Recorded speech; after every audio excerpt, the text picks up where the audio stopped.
Hello everyone, and welcome to some more Age of Empires 2 action. This is T90 Titans League, the Community Edition, and so far the competition has been a blast. We are reaching the point where now there's so many matches to be cast, but today I decided who casts the casters themselves. And let me share that I'm live here on the live stream announcement over on T90 Community Tournaments Discord, and I hope everyone is having a great week. And yes, I will start with Ornlu and then T90. We have more casters than other tourneys have players through. It is cool to see how alive the scene is being. And let me say my hellos. Where's my education? I mean, hello to Meshuggah, to Felon, to Caddy Matt, and to Zardas. Welcome to the stream. I'm Caddy cool. Elminster, welcome to the stream. Yes, I'm just making a little bit of time, just giving enough time for the viewers to gather around. But yeah, I hope you're enjoying my stream so far. This is my third time covering TTLC, but also if you enjoy the other streamers as well. I've been seeing a lot of Zardas, who is here in chat, one of the admins, has been streaming.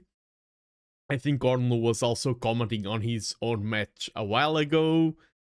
I've been seeing there's so many. I shouldn't start naming them because then I'll miss one, and that caster is going to be sad. Of course, DZ, yeah, even technical tea time. Yes, yes, yes. Things are looking extremely exciting. Addictive. I think Addictive Me did say that he would not be present for the first week, but will catch up on the second week, and it's now there's a lot of matches to be cast. But it is great to see how filled up the caster sheet was. Boggansville, thank you very much for the follow. And Arbase, hello, hello. I've been spending the day with Arbase because I was watching T-West stream and Arbase was there. Arbase is everywhere. Hope the meeting went well. Arbase, yeah, Arbase is everywhere. Yeah, we have stopped being able to keep up. Yeah, I mean, and the weekend is upon us. The weekend is way worse. There's so many matches going on in a weekend, worse and better. Yeah, okay the meeting, but yes, I feel like people are starting to gather. People are here not to hear me yap, but for the games. So let's go over to our draft, and I'm already happy because last stream we had 3 matches that all use the same maps. We only saw 4 maps, and I think that's very common on the 1600 elo players. They like their comfort zone, they like their standard maps. There are players who are starting to build up confidence, but they aren't still versatile, so they're like, bring me the Arabia-like maps. Now we have 3 different maps, 3 maps that I haven't casted yet in this TTLC. We are going to start with Seychelles, which is a funny one. There is no comfort on Seychelles. Yes, I will go over the maps once we are there because we are going to see all 3. It is a play all 3. We have Seychelles as our first map. Ornlu, Ben Valley, African River, Mudflow, High Tides and Slopes. And Zidane, Ben, Tulu, Monocle, Zimbabwe, Reversocopolis and Northern Crossing. Yeah, Costa Rica was banned by the random admin. the admin... It was an admin pick, Arbase. You should have picked Costa Rica. You're the admin. But admins, am I right? Yeah, this is Zarda's bracket, your fault. But Seychelles is also a cool map. And if I'm Ornlu, of course, Ornlu is one of the casters of T90 Titans League. He was one of the most active casters. And if I'm Ornlu, I would pick the maps that are more tricky. Because if you're casting a lot, there's one thing that you will gain, which is knowledge. Knowledge about the maps, knowledge about the specific strategies. And these are players that are high elo, so they can execute builds similar to the pros. And in terms of civs, we had Malay, Vikings, Teutons, Tupi, Mongols, and Khmer banned by Zidane, all strong civs. Then Ornlu ban Italians, Koreans, Turks, Dravidians, Bengalis, and Spanish. Since you have a little bit of all types of maps, you can see that, for example, Vikings and Italians are a good ban because we have water. So since we have more closed maps, more open maps, a little bit of water, everywhere it is... I mean... Michan was here even before I do Age of Empires. I'm not a huge streamer yet, but if there is one thing I have is a very loyal fan base, a lot of support from my community. So thank you, Michan. I like how everyone noticed how insane it is, a 50 stream streak. In terms of civs, Ornlu with the Japanese, Portuguese, Bohemians, Burgundians and Romans. They are all civs that I really like, and a lot of them, for example, Japanese can be good on hybrid maps, Portuguese for water maps, Bohemians can pull off some wonky stuff on bypass with the food trucks, and then maybe Burgundians and Romans as a backup. Yeah, I would say Japanese for Stranded, Portuguese for Seychelles. And then for Zidane, we have Wei, Armenians, Vietnamese, Maya, and Wu. Stranded for Ornlu. I would say I would say Japanese, because I would pick Portuguese for Seychelles and Japanese for Stranded. But Romans could also be a good choice for Stranded, I agree. I haven't seen my kids 3 days in a row. And hello, Vexel, welcome to the stream. And of course, Kratos on YouTube, I do double stream. So, I'm not the best one at guessing the matchups and everything. I prefer to jump right into the action. I've been keeping you long enough. I want to see the matches. I'm excited. So let's hop on over to Capture Age. And welcome to T90 Titans League. This is the Titanium bracket, where it is the second highest bracket of this competition. Players are sitting at around 2k elo. And here in the left side of the map, in the yellow color, commanding the Portuguese, we have none other than one of the famous casters, Ornlu. And in the right side of the map, in the lovely blue color, we have Rudinadin Zidane commanding the Armenians. I will just call him Zidane. This is Zidane versus Ornlu. I'm very excited. And thank you, Jaguar. No worries, no worries. I do appreciate everyone's support. Jag reporting for duty. And yeah, these are players sitting at around 2k elo. They know their thieves, they know their strategies. The map is Seychelles. I've seen a lot of long matches on Seychelles. I think Seychelles is a map that can go very long game, very water, very drawn out. I've seen players gathering these trees, having to move towards the islands. Besides starting with a scout, they also start with a transport ship. I wonder if we're going to see some shenanigans with trying to block fishing ships with a transport ship. Nowadays, that doesn't work as well, because you can garrison the fishing ship. And of course, there is this center region where you have oysters. Nowadays, you can collect gold with fishing ships from oysters and whales. It's one of the recent changes. There's also the dolphins, some snappers, a little bit of food, a little bit of gold. So water economy can get quite strong in this map. And there's also the outside, and if you want to do a land crossing, you need to use these 2 strips of land. And often players can just castle the ends of it. It can get very like tug of war-ish, and then water decides how things go. Just got a message, spectating should be fixed. Okay, thank you. Let's go. If that message arrived like 3 hours earlier, I would start with T90 live. But nowadays, now I'm jumping into Ornlu. I love yellow versus blue in the colors, because not all color matchups work. Some are a little bit bad for visibility, for colorblind. Blue and red also always works, but people get a little bit tired of blue and yellow. Blue and red.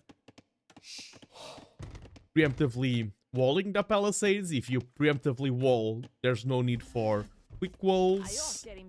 I'm not expecting any mistakes here at this elo, even though we see 3 seconds versus 4 seconds of idle TC time.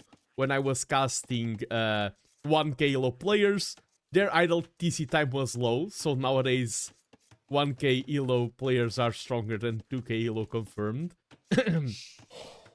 Don't quote me on that.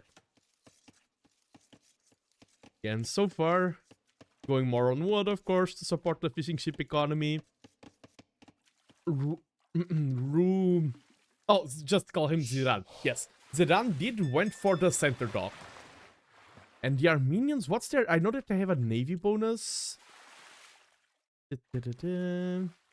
Yellow line and Drummels. Oh, it's the additional arrow. Yes, that's a really good one. And in Portuguese, I don't need to check. They have cheaper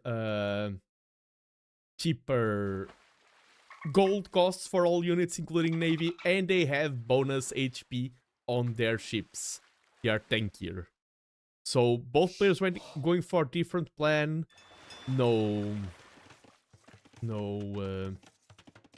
And good evening, Anishan Bolt. Welcome. So far, we are in the setup.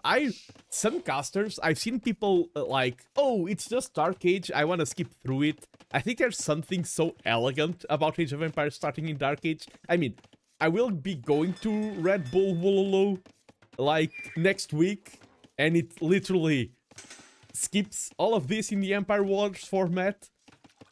I think it's cool because it's different.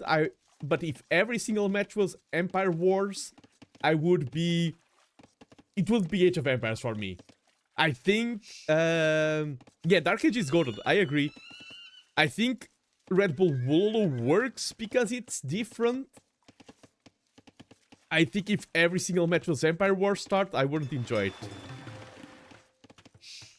Early Loom for Ornlu. I didn't check if he was. I think he was housed for a bit. Because I see the idle TC time. I mean, Armenians also have idle TC time.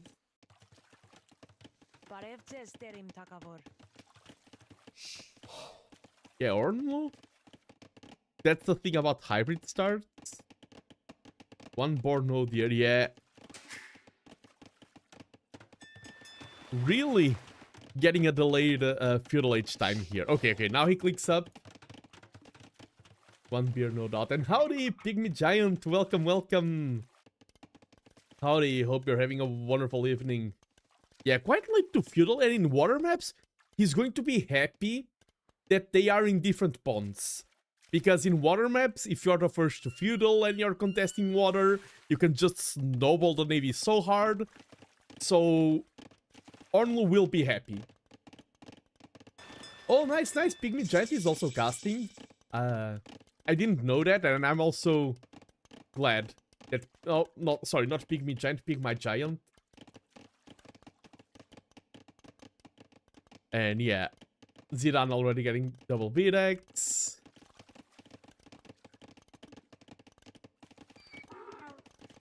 Yeah, it is intimidating to start casting. Like, even myself, nowadays I'm focusing on improving my skills as a caster. And this is not easy, and I want to become a lot better at it. Because there's so many aspects, like, when do you do small talk? When do you focus on the build orders? Where do you put the camera? How much do you move the camera around?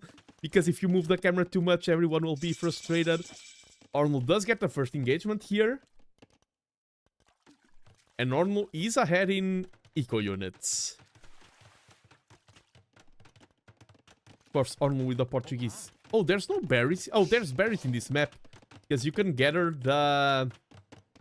You can gather the berries for extra wood with the Portuguese. That bonus still applies, right? Nowadays, things change so fast. It's good to cast the caster.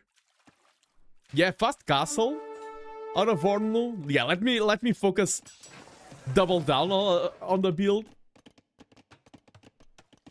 Yeah, Ornlu didn't mill the berries. The berries. He skipped mill altogether. Probably for going to the gold earlier. Probably for saving wood for the blacksmith on and market. Ornlu will be first in Castle Age, and yeah, I think this map, as I said, it's one of the most defensive maps.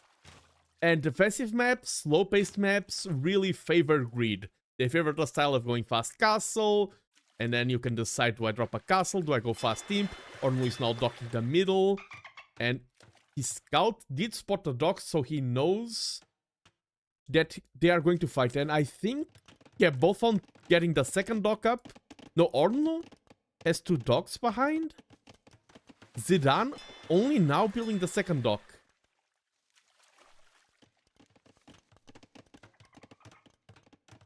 That's part of the reason why Ornlu was a little bit ahead in eco. More fishing ship production. Ornlu dropping the second dock, so we are going to see water battles. And already adding a Hulk. Wants to focus those fishing ships.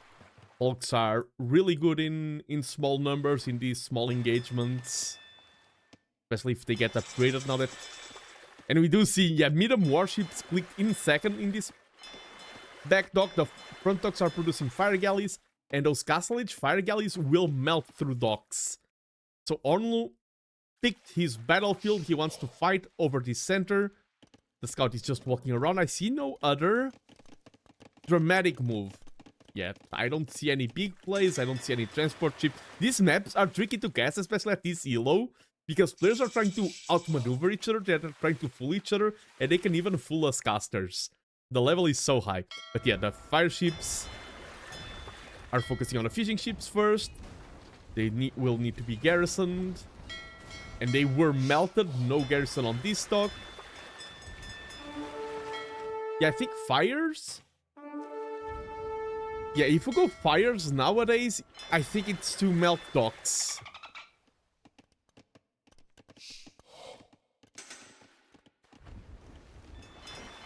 And look at how quickly... Ooh, a little bit of a micro there from Zidane. Probably paying attention to something else. Already lost 5 fishing ships. And now that dock, look at how fast it goes. Look at the speed at which you can melt an enemy dock with fires. Castle Age fires are insane nowadays. Yeah, and he did spot 1 galley at least. Yeah, now this dock. Ooh, and this is the medium warships dock. So the tech can get a little... Nah, it will go up. Zidane getting the second TC up, but losing that fishing economy is rough. They are still balanced in economy, but now Ornlu has 41 to 32 villagers, and Zidane, I feel like, needs a counterplay, and here comes the counterplay.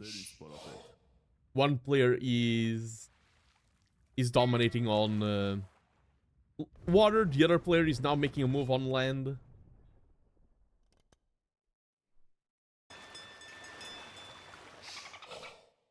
Yeah, I wasn't reading chat, but so I'm missing all the context. But yeah, everyone is a caster nowadays, and I say that with a lot of joy. The more of us, the better it is. But these crossbows now will be very happy. No ballistics yet, so they do need to be microed. Okay, that's just a scout ping. And crossbows are here. They melt 1 villager. 2 villagers, and Zidane really needed this damage, needed to even out the economy a little bit. And I wonder, because this map can go super long sometimes, I doubt we're going to see a Feitoria in this one, but who knows. And that's the thing, nowadays you can deny gold with your crossbows, but the fishing ship can get gold. Yeah, this fishing ship is mining gold. Like, our brains, if you've been around Age of Empires for 20 years, you need to rewire your brains right now. You can get golden food from water, so you can go full knights based on water economy alone. You see a monastery. Some monks can help in defensive play, but they won't be very happy versus the crossbows. But there's a scorpion here. Patrolling the water, making sure no water dock goes up. We see 3rd TC out of Zidane, so matching 3 to 3 TCs. Wheelbarrow, how are they for eco upgrades? Ornlu will get the wheelbarrow lead, but other than that they're even. Zidane with fletching for the crossbows and the galleys.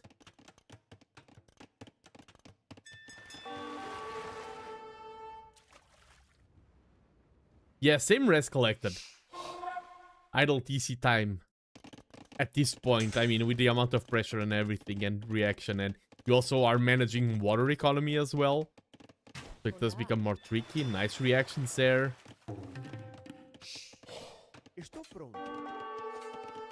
Ornlu proving that he's a caster, he knows where to look at the right times. The villager goes down. Yeah, this is... I was like, is this TC not up yet? Only 2 villagers building a TC? That does take forever. It's university, probably for ballistics. And those crossbows can find some good targets. The scout from the start of the game goes down to the scorpions, and 3 scorpions to 7 crossbows. I prefer the scorpions. I prefer Ornlu's position here for now. Just because of how much water control he has. The transport ship is empty.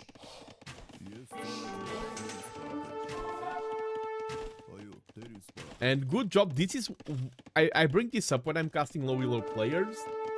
if this was a head-on battle between the Scorpions and the crossbows will just lose. If you want to get the max out of your units, do not fight head-on. Just walk around, be annoying. That's how you get the most out of your units. Even if you're not taking down villagers, you're forcing your opponents to react. If you just engage into these Scorpions, you're just going to lose them for free. But I wonder what Zidane's plan is for going forward in the game. Both of them are starting to add more and more farming economy now as well, not relying only on water.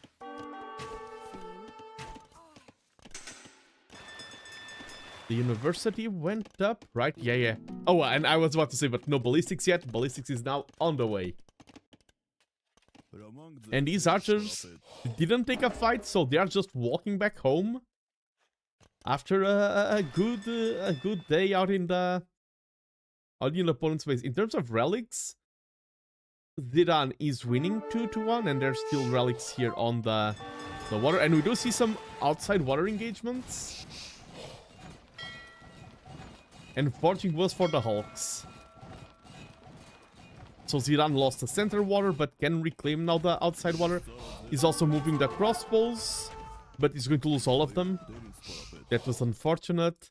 Probably a distraction move while fighting here. Getting wheelbarrow as well. Ooh, juicy target. Those Hulks will be very happy to find all these fishing ships. And yeah, first defensive castle going up. No, what? No, I'm... Caster is blind for the colors. This is not the first defensive castle going up. This is Ornlu doing his big aggressive move. This is a type of castle. I'm glad that he's moving so much villagers. He has control in terms of vision of this area. So he is kind of safe-ish moving forward. There's not a lot of land army. The castle isn't spotted yet. We'll get a great position for front pressure on the gold. But this is big. Yeah, exactly. Imp is now on the way for Zidane. So, if not for this, that would have been like a 10 out of 10 castle in my opinion. Because Imp is on the way. Zidane can just build a defensive castle that will stay up and then trap this town. We are on the way to the trap wards stage of the game. And the castle does get spotted, and now Zidane knows what he has to do. Yeah, that's an organ gun producing castle. One of the units that is like a power spike style of unit. Portuguese really get strong once they can get the organ guns out in the field. And that's a lot of Hulks out of Zidane here. He is losing the land, but now he's pressuring the water on the outside. However, the dogs are fighting, trying to make these engagements more awkward for Zidane. Those Scorpions probably causing a little bit of pressure. Organ guns on the way.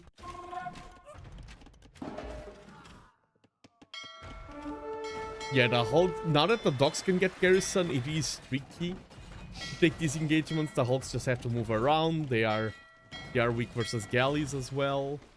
I mean, that's a little bit circumstantial. We do see the defensive castle here. Ornlu lost 3 for monks to crossbows. Wow, I didn't see that happening, but another castle. And Ornlu now knows that the opponent is in Imperial Age, but will still commit to the castle. I think that should be cancelled. The older castle is up. Yeah, your opponent is imp. You're getting archered. I think that castle, even from the start, was a mistake of a decision. We do see traps on the way now. Yeah, Orcs are supposed to be weak to galleys, yes.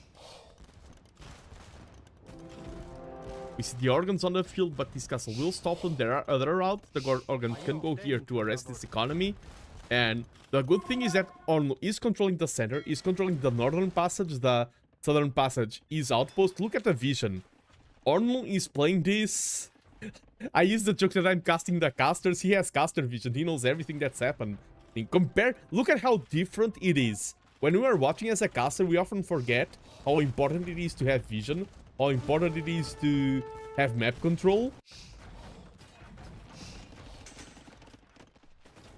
Yeah, Ornlu, his map presence is superb. However, traps are on the way. 2 traps. There is a siege workshop here, so mangonels could help counter the traps, but or some rams to take down the traps. They have to go a little bit further, but there's the defensive mangonel, there's the crossbows they're sitting behind. Ooh, scorpions counter hulks. Yeah, because hulks have no pierce armor. That's interesting. That's an interesting matchup to see. I do like the northern castle, because this is the main exposed part of Zidane's base. It's a secure death cult as well. The mangonel is doing an amazing job at countering the organ guns. Ornlu is losing a bit of the advantage he had. Zidane now with a better economy, more res collected. Ornlu is on the way to Imp, and Portuguese has great Imperial Age. But Zidane conquered a much better position, and Ornlu lost the castle. Zidane will now have 2 defensive castles. That's the advantage of placing defensive castles, that usually they stand throughout the rest of the game. And these are all arbs already. Yeah, the 4 castle was a mistake, I agree. Especially, there was also that second one. We do see heavy warships on the way. Ornlu now. Oh, these are just war galleys. If these were fire, they could melt the dock. Here they are just tickling the docks. Those crossbows will not, those arbs will not be very happy to see an almost finished castle. I think you need to go back.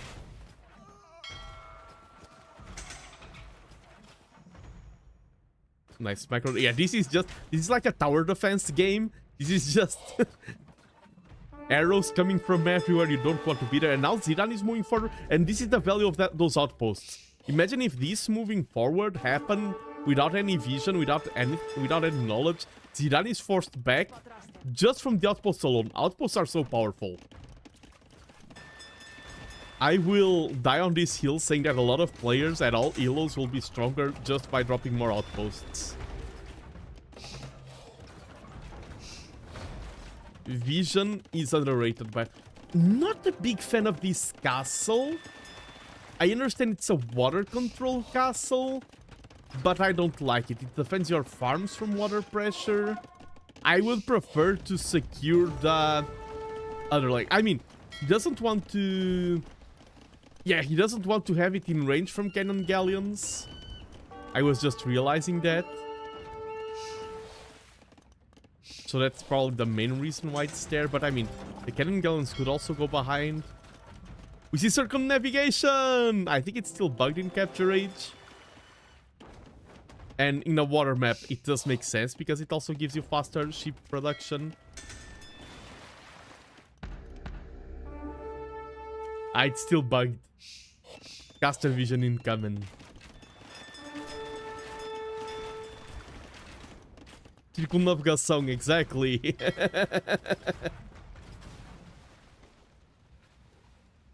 We do see 2 men saw on the way. Of course, our minions don't have access to that. Yeah, nice for the ship. It can help sometimes at spotting some relics or things like that, and making sure, like, that this way he won't, like, oh, let's drop villagers here to build something. Like, maybe this island is connected. For example, if you have circumnavigation, you won't drop, like, 3 archery ranges in a neutral island or something like that. It does help a bit, even in the mid to late game. Marco Polo, yes. We do see now Galleon versus Caravel wars. Not a big fan of the Caravel. I mean, in real life, I'm a big fan of the Caravel. In game, I feel like every time Caravels are built, they are super underwhelming. Every single time. I've only seen Caravels disappoint. And of course, they work like a Scorpion. They have pass-through damage. So the more units are on the field, the the stronger they are. That's a lot of caravels. This is a main core of caravels, but look, they should counter this and should counter also fires. They feel like they're doing nothing. I played with them a few times and always felt... Yeah! I've played in some maps where they should be excellent and they were so bad. And Ornlu is behind in eco, is behind in military. The cheap version of DZ. Zidane going for a good push with 3 traps. That's a good number. Pressure this castle. And this would be the second castle going down for Ornlu if he loses it. Getting Arquebus on the way. If he can get some bombard cannons now, it'll be really efficient. The caravels won't have a good time versus the traps, I feel like. Ooh, but the traps, ooh, nailing 2 hits.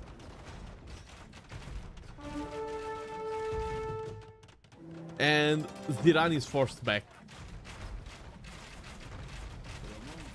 Okay, the caravels will do good against the land units, I believe. I've never seen a lot of that interaction.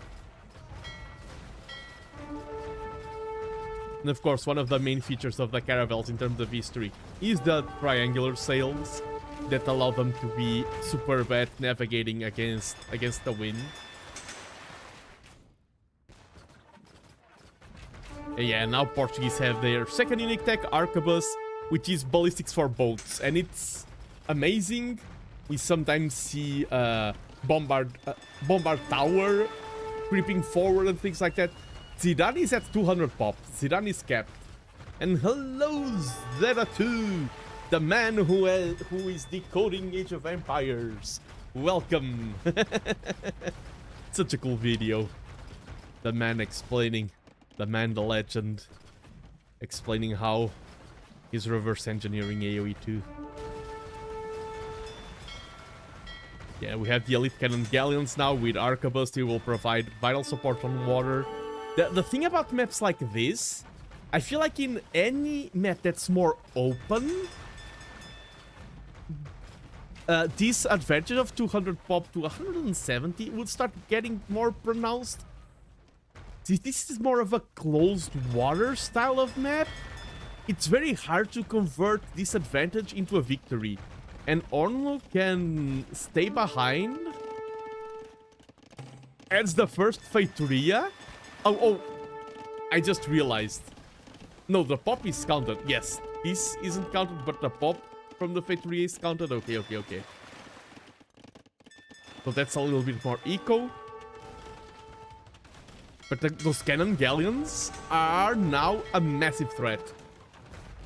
Bombard towers, bombard cannons, cannon galleons. Portuguese late game is absurd at all levels with Arquebus. Arquebus is one of those game changing techs. It's one of the techs that really alters the flow of the game. We have Dromons on the other side. They will take ages to take down buildings. And Zidane is starting to fight over the center pawn once again. And it's like, how do you counter this? How do you fight this army? And even though the caravels are, we were talking about, oh, they are not the strongest of unit, they are getting the job done. Job's done.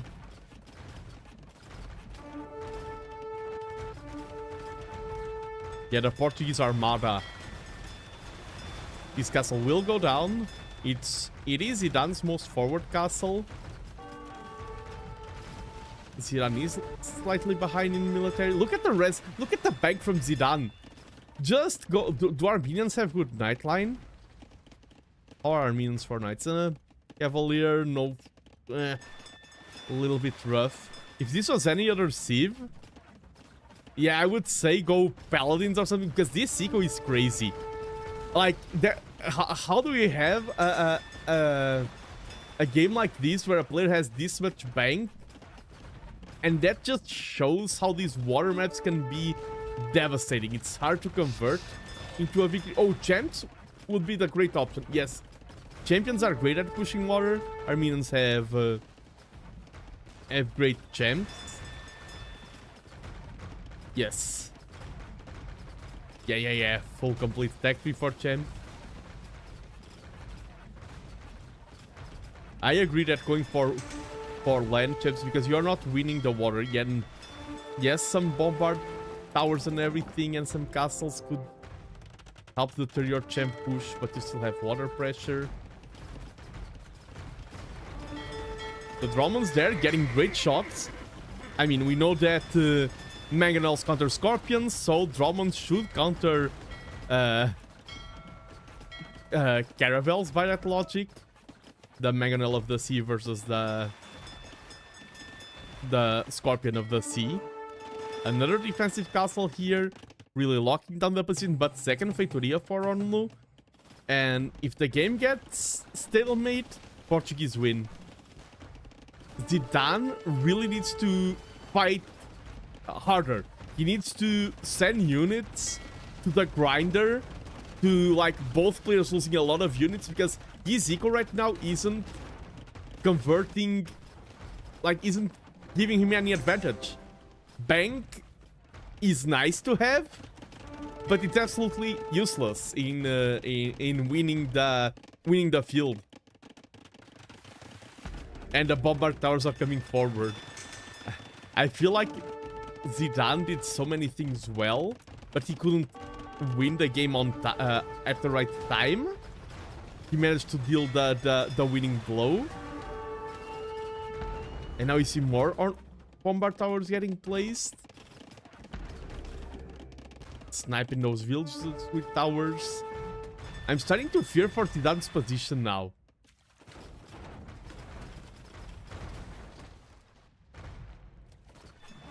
And this just goes to show how important thief drafting is.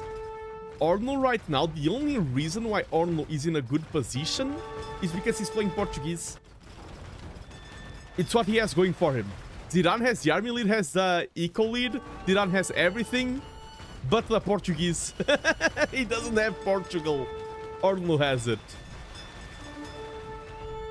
Still, at any moment, we've seen things are kind of like a tug of war, stalemating. One giant push, one focused strike. You don't want any armada to be stopped. Like one fell swoop, and you can start winning the game. This really harms. If you're ahead, having army stopped really harms you.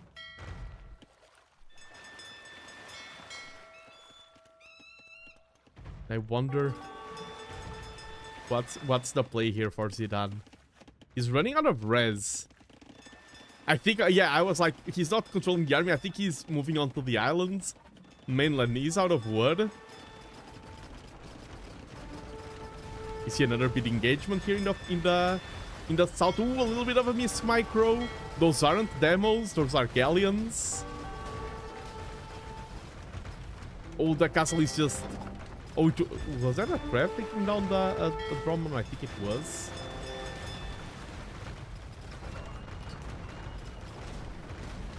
Yeah, Brahmans are great, but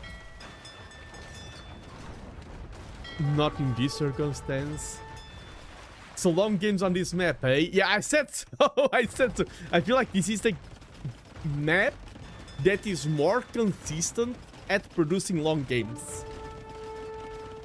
Look at this armada, and the problem is, look at how slow the push is. That's a problem if you're Zidane. If you're Ornlu, you're really happy with how slow the push is, and now Ornlu going for the counter push. Have to get some food at halfway time. Yeah, 50 minutes in.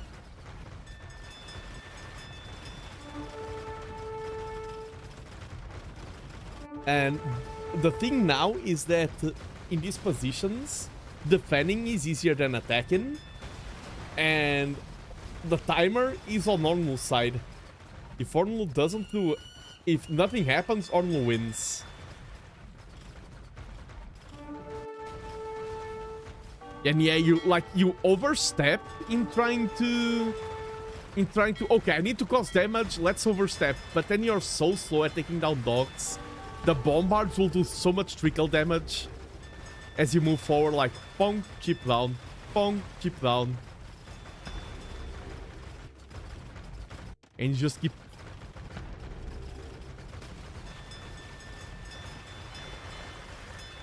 Portuguese. So, and was that a third Feitoria? No, I think it is just 2. So you have here caster's recommendation. I'm watching the caster and I'm a caster myself, even though I'm not as good as Ornlu. Just go Portuguese in this map or ban the Portuguese if this map is in the pool. I don't think it's an auto win to have Portuguese, but I think it helps.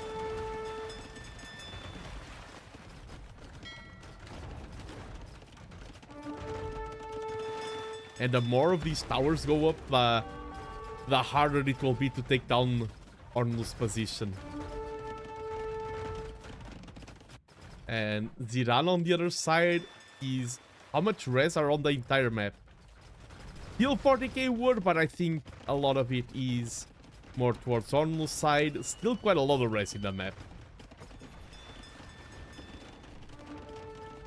Yeah, I would like to see champions. I would like to see, like, try to get barracks here. Somehow. Go for one of these land pushes with villagers to the side. And try to do something. Going to take down this castle. Then you can take down the bombard towers. And I like how Ziran's army comp we see here. It's like, oh, galleons, fishing ships, villagers, Romans. We see Ornlu, it's like, oh yeah, I have villagers, I have fishing ships, I have monks, treads, scorpions, organ guns, caravels, galleons, 3 transport ships. Take the oysters, yes.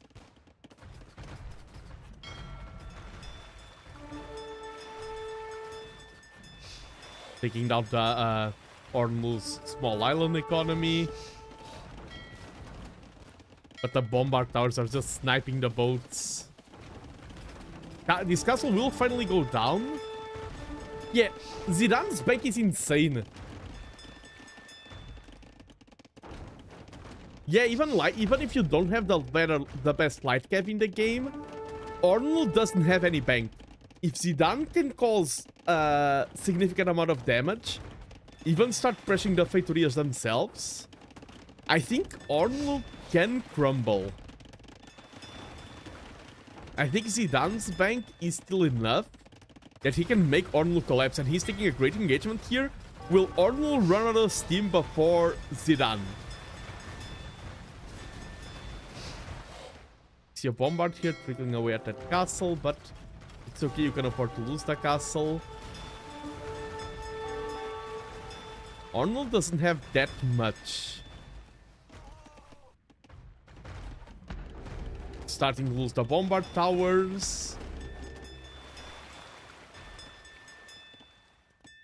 What's the play here? Can monks... I think monks can convert bombard towers. Technically. But... it would be better. Yeah. Now the play for Zidan. Get a transport ship. Drop villagers here. Build barracks here. And build... a monastery to convert the Feitorias. That's the play. I would love to see transport ship into the... You secured an area now. Your villagers won't survive the land walk. You have villagers here already with a castle. Nice castle. Drop barracks here. Take down your opponent's infrastructure. I think Ornlu is starting to... I mean, it's hard because you see these numbers, but then you remember, yeah, there's a Feitoria as well. That's a lot of ships. But what economy does Zidan have? He has bank, and he still has working villagers.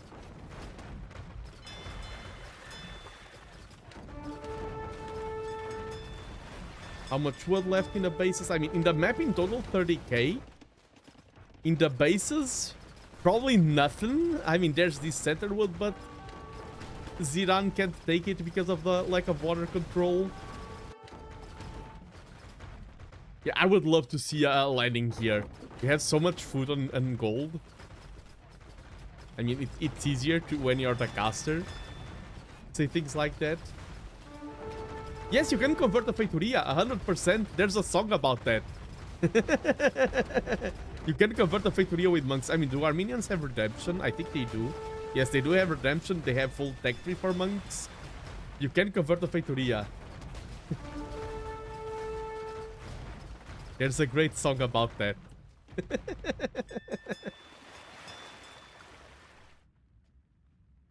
Lost 2 more Dromans, yes. How will this match end? Guys! And they're converting my Feitoria. Yeah, the what situation is rough for Zidane. That's why I wanted him to like use the last of your wood to build barracks here and try to make something. I think now he's gonna be locked from the game, locked out of options. And Ornlu still has so much wood. Controlling the center for Ornlu, center pawn, gives him access to so many resources. Nice placement from the Feitorias to not get bombarded from the water.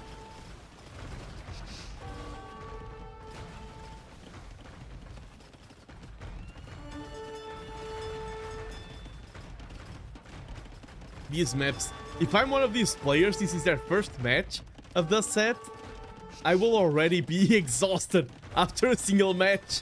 Because we are just casting. Imagine controlling all of these fronts, doing up units, making sure they don't go to their demise. You have to micro the economy around. Like, we still have one ungrabbed relic from Zidane. That's how hectic the game is being. Giggity. The wood problem. Like, Zidane can take this. Nice snipe there of a single villager. Those towers, those bombard towers. How many units have been lost to this array of... Okay, only 3 units. I thought it was going to be worse. Probably because a lot of the towers that got a lot of kills are already down.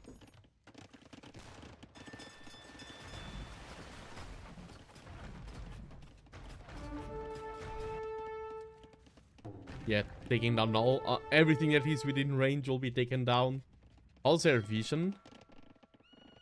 Ornlu still has better vision than Zidane, still has better map control.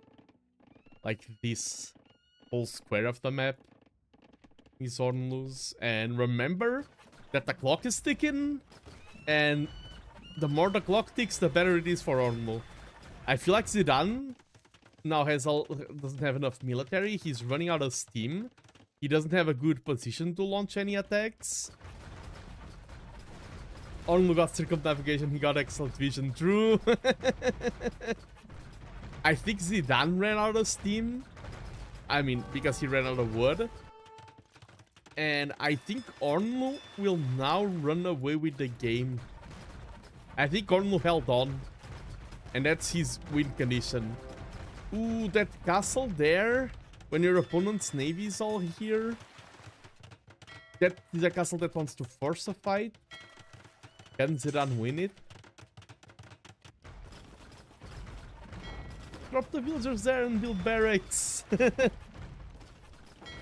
He still has no vision from the Feitorias. I think if he knew that Feitorias were out on the field, he would do something about them.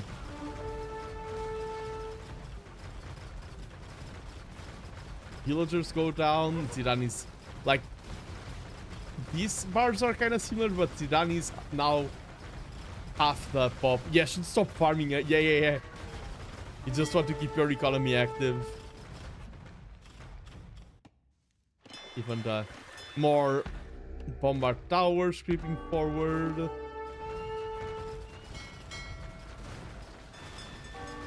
that's the thing, is that Ornlu can spend all of his economy on something useful. Zidane has been sitting around on so much food. I think that's the main difference also. That, yes, Zidane had more economy, but it was quote-unquote pointless economy. And I feel like, for example, a castle like this right now isn't gaining you any lead towards, like, winning the game.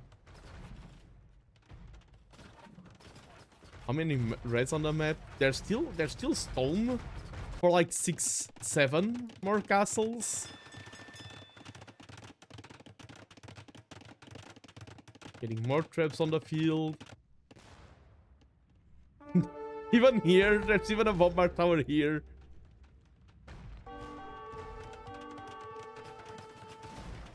Who here in chat?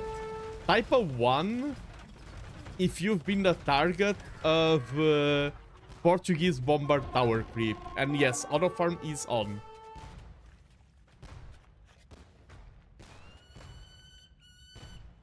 $105. One random dust sizzle. Yeah, auto farm is on. Ziran plays like me.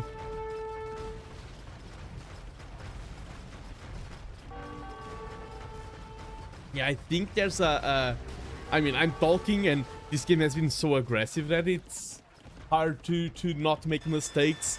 But I think Zidane did a few small mistakes, like the auto farm and everything, and not spending food that cost him the game.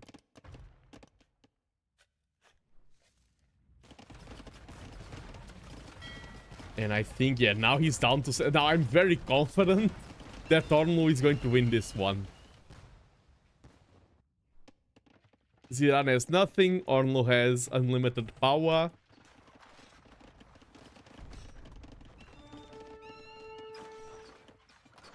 And I think we are just waiting for the GG.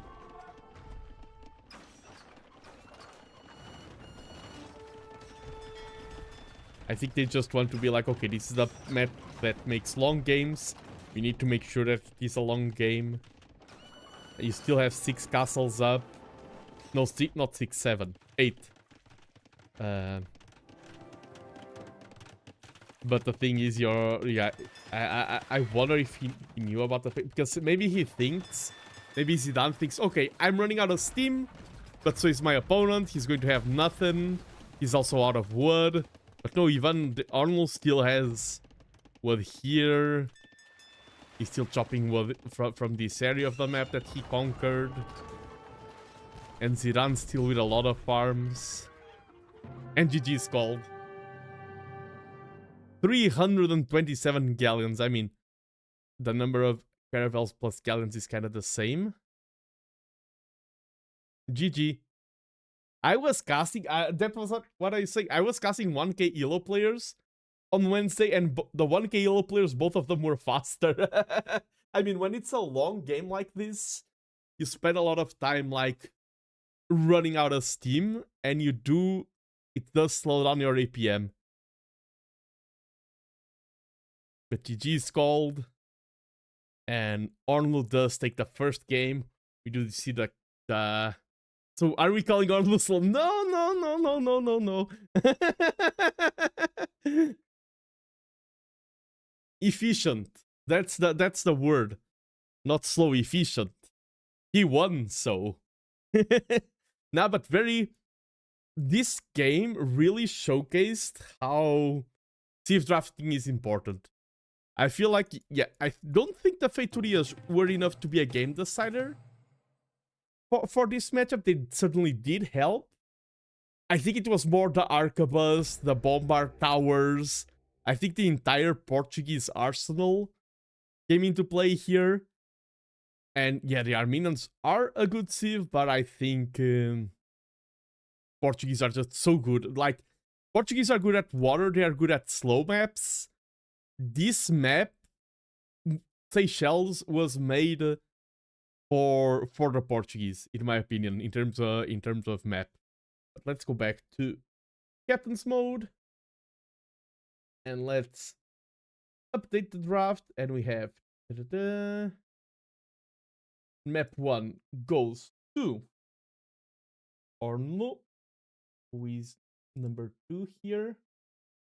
And in terms of civs, we had the Portuguese winning against the Armenians.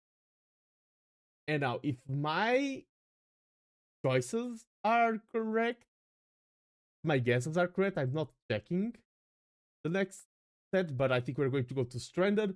And I would go for Japanese.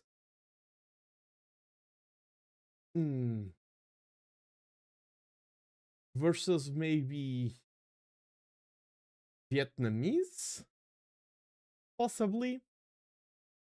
But let's see what the players have in store for us. Still just checking everything here. Is correct. Oh, I see that. Oh, I see that Sardas did upload the next match I'm going to cast. Nice. The next set. Let me go over here and load up the next map. Okay, and now you need to give me the title of professional caster, because I didn't check beforehand. And it is stranded. It is the Vietnamese versus the Japanese 2K IQ caster here. And we do see Ornlu in the yellow color leading the Japanese versus Zidane with the Vietnamese in the blue color. And both of them get the ideal TC spot next to the gold and the wood. And both of them are docking already. A nice dock next to Shorefish. No Shorefish for Ornlu. Just a quick dock. And let's see how things go in this second match of this Play All 3. I'm going to insist. This is a Play All 3 set, everyone. If you're competing in this tournament, remember it is Play All 3. The admins have said so. And Sir Bob Macbeth, thank you so much for the follow. Thank you. And of course, Japanese versus Vietnamese. I really like the Japanese because they have the admins. Fishing ships. Their fishing ships are more efficient. I don't think the tankiness is that. It is important, but I think they fishing faster is way more important, and their lumber camps and mills are cheaper. It makes it so that your hybrid map starts are very smooth. If you want to add more mills or lumber camps, they are way cheaper. We already see Ornlu scouting around with the animals and finding that elephant. They don't start with a scout in this map, just the animals to scout. And this is Zidane's home map. He's playing with the Vietnamese. And the Vietnamese do know where the opponent's TC is at the start of the game. They have great archer line because their archers have extra HP. And they also have access to the Imperial Skirmisher if the game reaches that point. I don't think Japanese will have a good time with their CA line. I mean, Japanese are kind of versatile. They can go for... they can go even for cavalry, they can go for CA, they can go for archers, they can go for infantry. And I do wonder, this is an aggressive map. Will any of these players go for some early man-at-arms aggression? It is tough in a map like this, because your TC is so safe. And you also need to think about the water investment. So it is tough to punish with a man-at-arms opening or a militia opening. You can take down some buildings. Maybe. I'm curious to see what they're going to pull off. I think archers would be better here at punishing the fields, targeting the wood lines.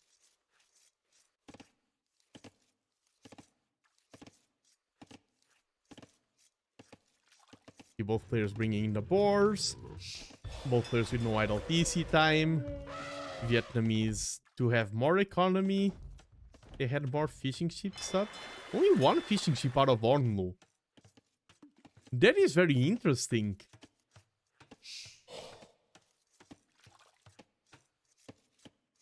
Grabbing a lot of food.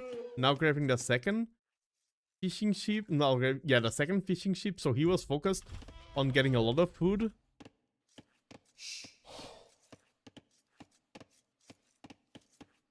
I wonder what's the play. I need to keep my eyes peeled because last game I was like, oh, he's behind. Oh, yeah, he's going fast castle. I mean, I can't even take credit for noticing it was our base pointing it out to me in chat.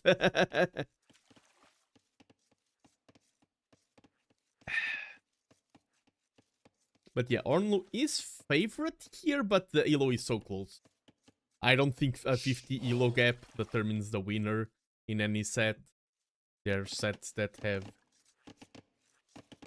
I mean, we're doing TTL format. Yeah, in that regard, Ornlu is his favorite. This time, there wasn't much to decide. Okay, FCs on waterish maps has become way more standard with fishing keep gathering recent. Yes! The fishing ships being more safe are now a great call, and I mean, for fast castle, and you have access to the gold as well here with your starting TC. So this can be two fast castles, I wonder. I like how Ornul mined exactly 1 gold. No more, no less. I just want 1 gold and that's it. 2 docks for Zidane. So I think 2 docks, the amount of investment, I do believe this is fast castle. Ornul can click up to feudal, doesn't click up to feudal. I do believe this is going to be mirror fast castle for both of them.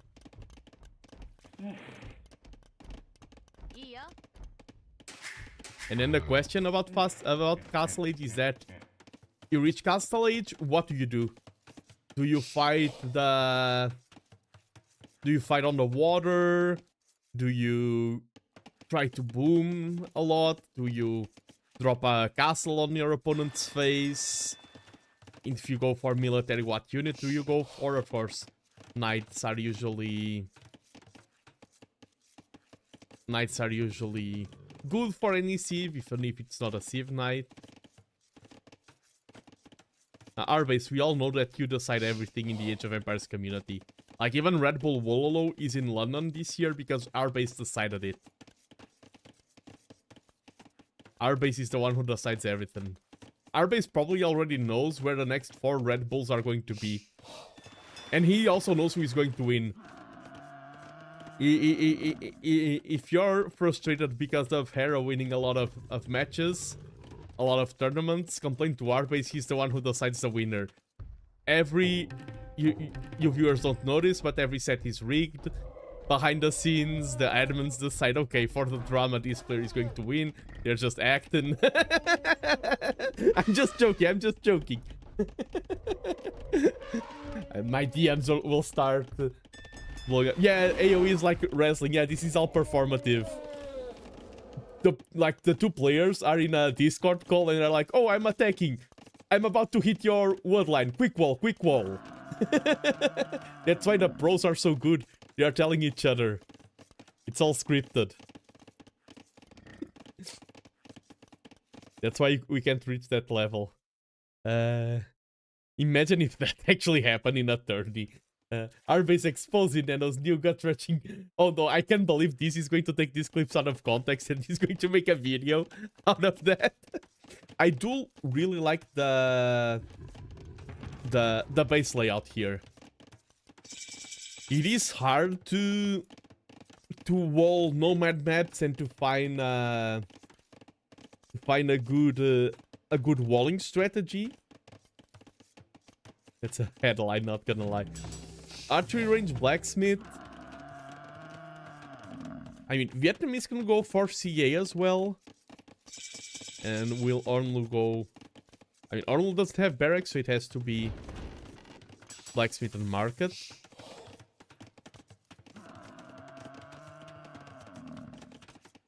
And of course, I forgot to say, one of the things that the Vietnamese are superb at is that TheNando is on the way to Castle Age. He should get the eco upgrades. They go brrr. They go super fast and they are cheaper. They only cost food, if I remember correctly. And they are very efficient. 2 Hulks on the way for Zidane, so he wants to pressure the water. But, I mean, the Japanese fishing ship will be quite resistant to that pressure. Ornlu will be second to Castle Age. And the archery range, we see archers on the field.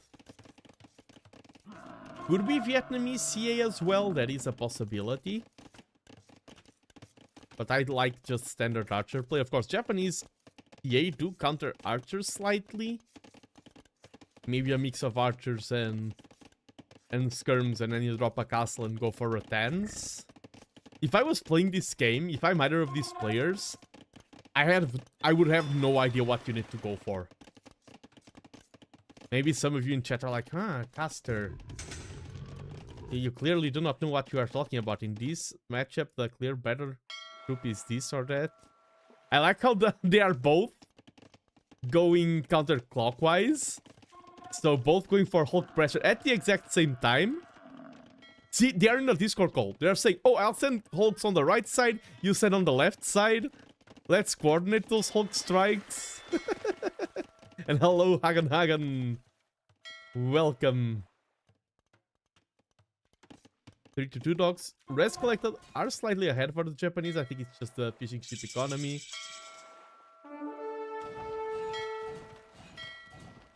And Ziran is the first one to Castle Age. Oh, drops a Fort Siege Workshop. I love that. I love the outpost as well. Really putting on the pressure now. Yeah, the docks. In a lot of these maps, I'm still not sure what I think about the Garrison docks idea. I'm still not sure if I like it or not. Each workshop is on the field. Will we see Mangonel? Old preemptive tower there for the defense. 2 monastery. So probably we'll see monks with redemption for the defense. And I like the second TC is very important. It's very hard to just pressure and win this flat out. You need a follow-up. You need your own economy setup back home. 3rd monastery. Oh, I was like 4th monastery. No. That one got cancelled. So we do see 3 monasteries. It made Nomad unplayable again 11. Hello, Hagen. Welcome. The stream. Mangonel there to pressure the TC.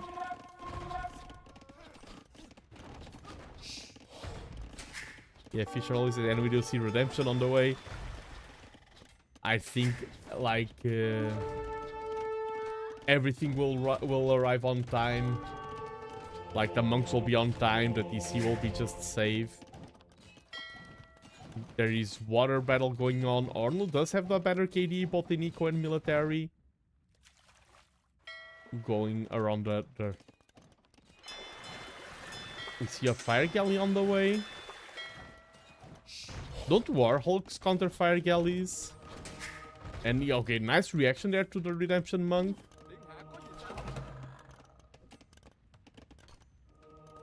Ooh, yeah. Oof. Just one conversion can make this such a different engagement. We see Firelights now on the field.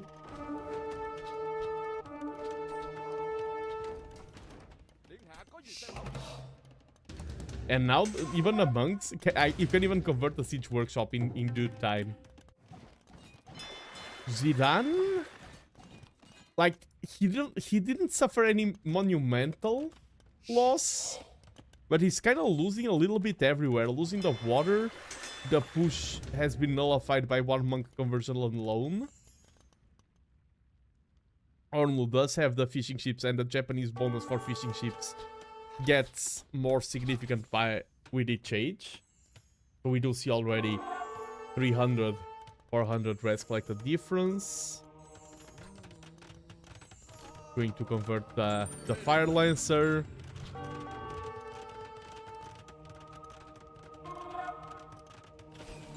Converts on Archer. Converts another Archer. This monk defense. This is not how you play Stranded. I think monks are such a strong unit. Yeah, you need scouts. Definitely. To snipe those monks. And yeah, not enough town centers, right? TTT. Yeah, you need to play 6 or 7 town centers. And we do see the monks convert the house, okay, this is already our house, convert the siege workshop. I love to see monks converting buildings. If you have redemption, you should do it.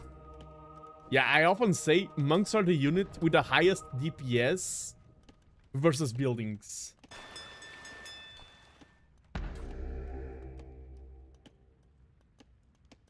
Because you just force your opponent to delete the buildings. Tables are usually not your favorite target for the monks because of that. But eco is even, military is even. Yeah, boom me to the next game. Barracks, what will be monks, and probably going to add some infantry, some pikeman line to help counter the light cav, and Japanese pikemen with those, with the bonus damage coming in faster because of the extra attack speed. His entire chat admins casters. Yes. I mean, one thing I do have to shout out, even though they are the silent heroes of the streaming community. So if they are silent, once I shout them out, they are no longer silent. There is often a lot of people who lurk. There is a lot of maybe other players, maybe just casual viewers who enjoy watching a match of Age of Empires.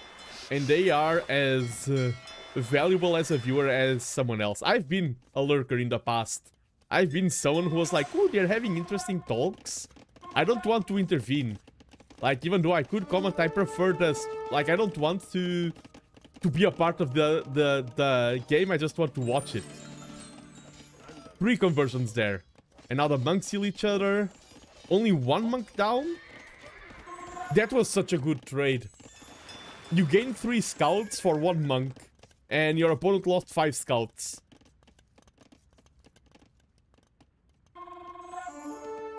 Shouted at and shouted out are 2 different things. True.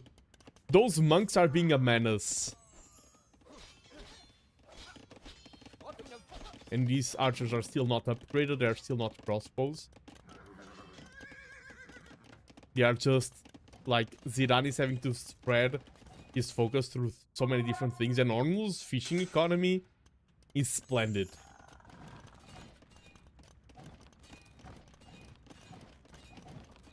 Yes, TTTT is a caster.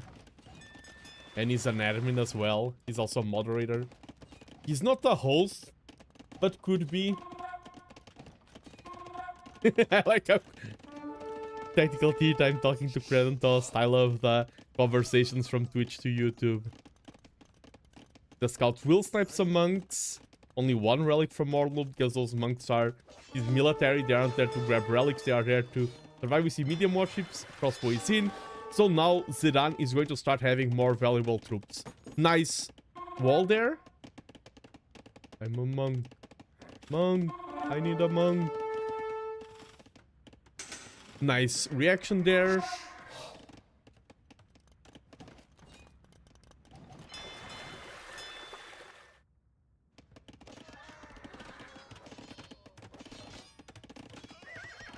The previously converted scouts are now fighting back. I hear more conversions. Was that? Oh no, there's a seat workshop. Probably the Mangonel was produced from the get-go. And now we see Ornlu is the one going for the attack. It's like, choose your destiny. Get converted or get flattened. Gomereo. What are your orders? That's so many monks. Just play Aztecs. Ornlu, why are you Japanese? I mean, because of the fishing ship bonus. What? Japanese? How are Japanese monks? They are great. They just lack heresy. I mean, you don't need heresy. Heresy is pointless. And hello, Risen Dragon Gaming. Welcome, welcome to the stream. That's a nice engagement there. But the pikemen are in. They are Japanese pikemen. The monks are targeting the villagers, but the castle will go up. And that's like, Zidane needs to secure position. That's now an enemy castle. And Ornlu, that's the scary thing. Ornlu has enough economy to go to Imp. This time around, Ornlu will be the first one to Imp. Zidane is trying to reclaim water, but he's going the wrong way around. This is where Ornlu's economy is. This game is looking great for Ornlu.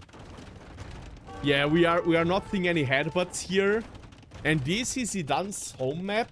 So if Zidane wins this, if Ornlu wins this, he can be on the way for 3-0ing this, and that would be a great start for his TTLC journey. The scouts there trying to find some villager damage. There's a monk killing the villagers. Long time no see.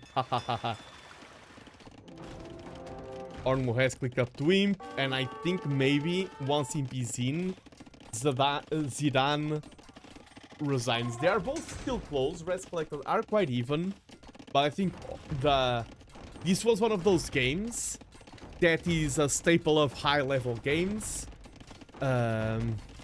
It wasn't a spectacular moment. It was one conversion here, water there, and Ornlu snowballed all of his leads.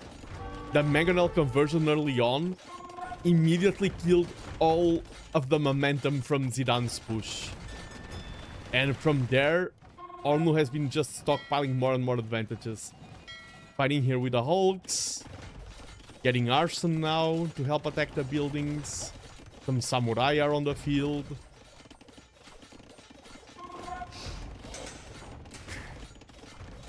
PCs are being mangonel down. And yeah, Zidane just clicked up to Imp. It's on this TC, so it's protected by the castle. I don't think Krebs will be out on the field fast enough to trap that TC down. If that TC gets trapped down on time, I mean, I think this is already GG, but that would be double GG. The crossbows, if the mangoes don't get microed.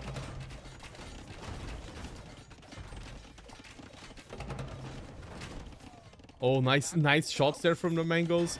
Those crossbows are too weak. And what's the target of this crab? If it's the TC. Oh, it's the Imp TC. I mean, Zidane can just repair it. But oh no, it's the castle. It's the castle.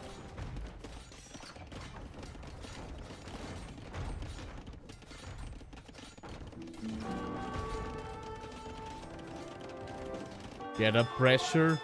Ornlu's water economy is so good. Like even now, once again, look at the vision and map control from Ornlu. Zidane just has this small corner of the map.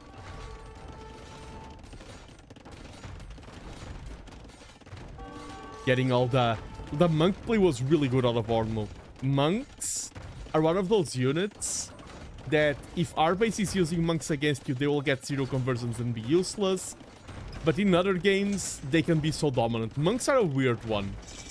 I feel like they never are medium. I know, right, stupid? Yeah. I don't think our base, like in 2 games that we had here, like with our base using monks versus my conks, I think in the total of the 2 games, he had like 1 conversion. No, it was 1 versus me and another one I was casting. Monks don't eat TC. That's so many monks. Just convert 1 crossbow. If you have infinite APM, the archers will not be happy. And these are now, they are no longer mangonels. They are onagers. They counter everything that Zidane has on the field. And GG is called. Ornlu was very dominant in this match, even more than the first one. I think the first one was more back and forth, and there were a few moments where Zidane could have maybe taken the game. This second one, I think the early conversion here was so painful. Here, the indecisiveness. Okay, let's go a bit forward. Yeah, it was right here. Because you start retreating to not be under the TC. Just delete your mango. The play here will be delete the mango. It's hard to think about that in the moment. The play here will be delete. If you delete the mango, it's very different to give your opponent a mango or to just lose one. I think that would have been Zidane's play to stay in the game. I mean, the mango didn't achieve that much though. Now that I'm looking at it. But still, I think the lack of upgrades, like the crossbow, the archers didn't find enough damage. Also great defense by Ornlu, great map awareness, relocating the economy, using the Japanese bonuses, even adding some defensive towers. And I think once again the water. Ornlu was ahead in the water, and that matters so much in these types of maps. But GG. And look at this unit comp. 22 monks. That's such that's such a weird army comp.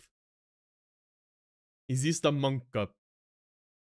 But let's get back to captain's mode. Ornlu is winning the set. I mean, Ornlu has won the set, but he may still lose one match. Let us see. And this was... Yeah, I won the monk cup. I want a tiny tournament with just monks.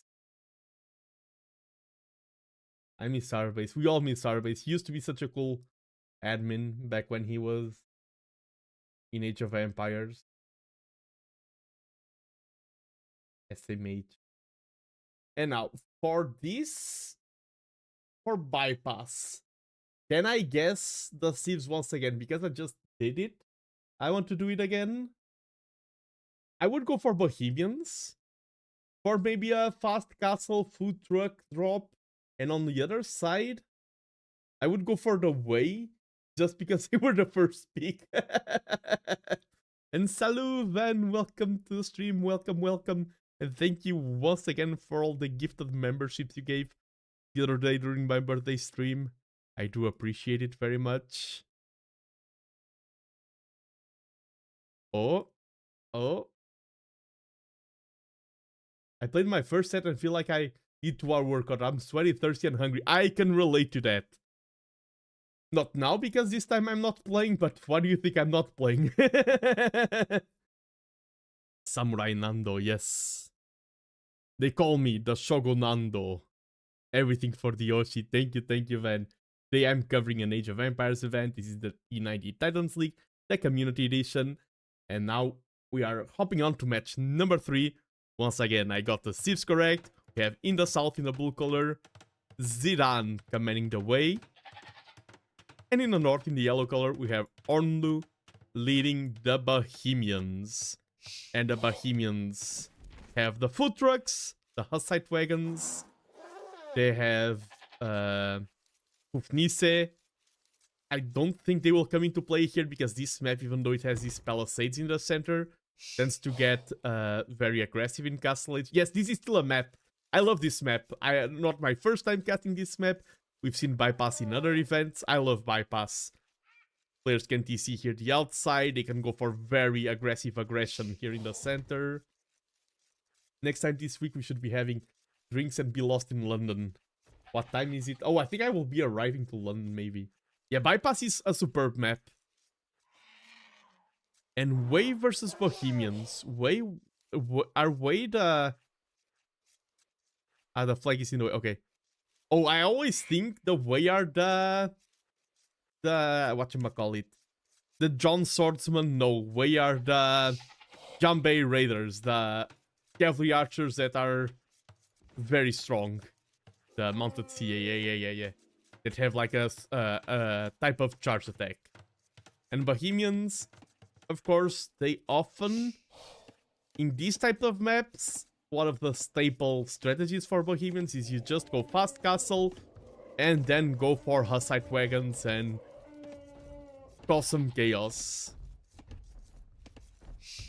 Monk play is a possibility from both of them. Our Way monks. German flag is in the way. Okay, Way monks are horrible. So Ornlu is... Okay, they do have Sanctity and Fervor, but no Redemption. That's enough for me to be a no. Both players are pushing there. They're ostriches and deers. This is the type of map. Okay, this is Gaia Vision. This map is popular, and this is the type of map where you don't need to scout that much outside. Like, you don't gain a lot of information. from scouting. Your opponent's base is palisaded. You know kind of like how the map spawns. You know how where the relics are. Oh, Ring of Reeds is also a great map. I wonder what people prefer, this one or Ring of Reeds. I feel like Ring of Reeds is slightly crazier.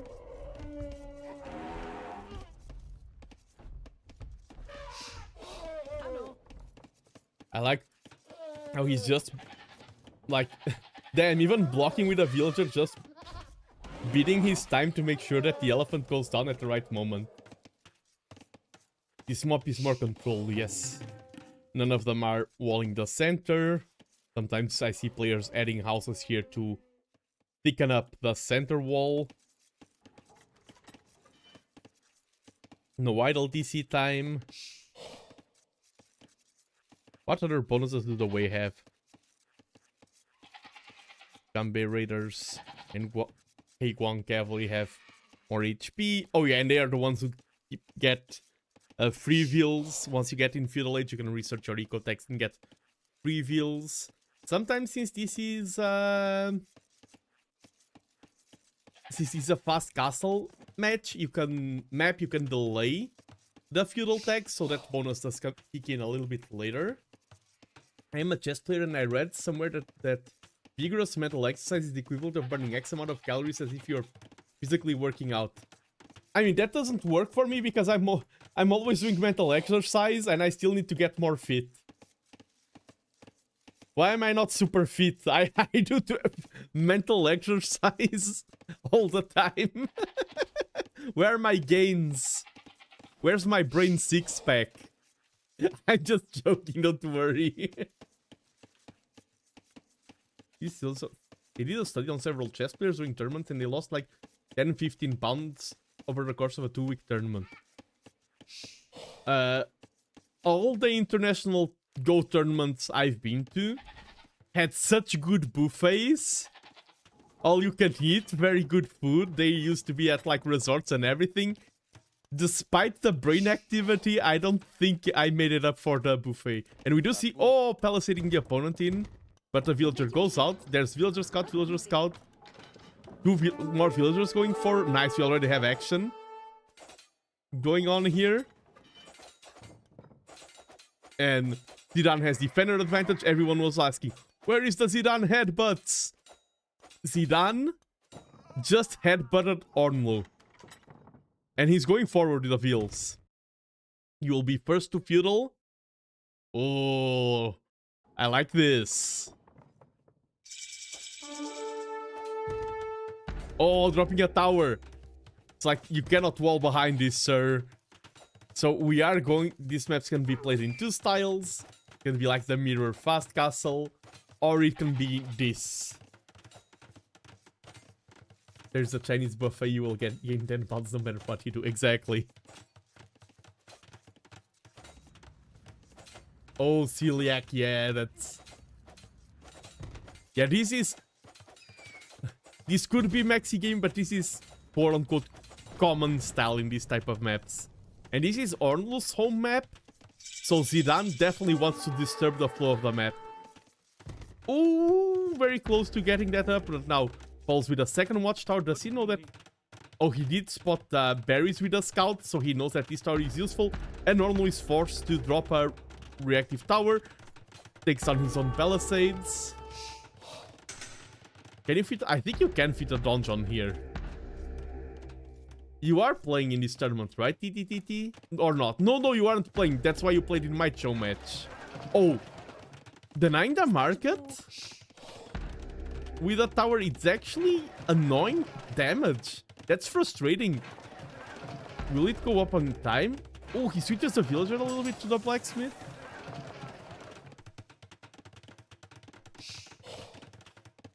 Yeah, okay, the market goes up. And yes, recent Dragon Gaming, I do understand because I've competed in world tournaments of Go, the board game of Go. And I have felt completely drained and exhausted. And behind this, I was about to say no idle TC time. And caster curse, as soon as you point out the idle TC time, it does climb up. But that's the difference between 19 100 elo player and someone who is lower elo, the idle TC time is ridiculously low. You see fletching for the towers, but Ornlu is on the way to Castle Age. Has one villager in stone, but having the mining camp there. So he wants to go for the food trucks. And the watchtowers will crumble to a castle and then food trucks can just walk. I just love the villagers taking down the houses. Not dropping a watchtower here, nullifying the effect of this lumber camp. So I do like the redirection. Ornlu defended one side. Zidane was like, okay, you defended one side, I'm going to push the other. But Zidane is very far from reaching Castle Age. And this is not game-ending level of damage. This is damage, but Zidane isn't going to win the game with this alone. And now Ornlu is about to get very powerful, so I do wonder how will things go. Because Zidane's towers won't get stronger anytime soon.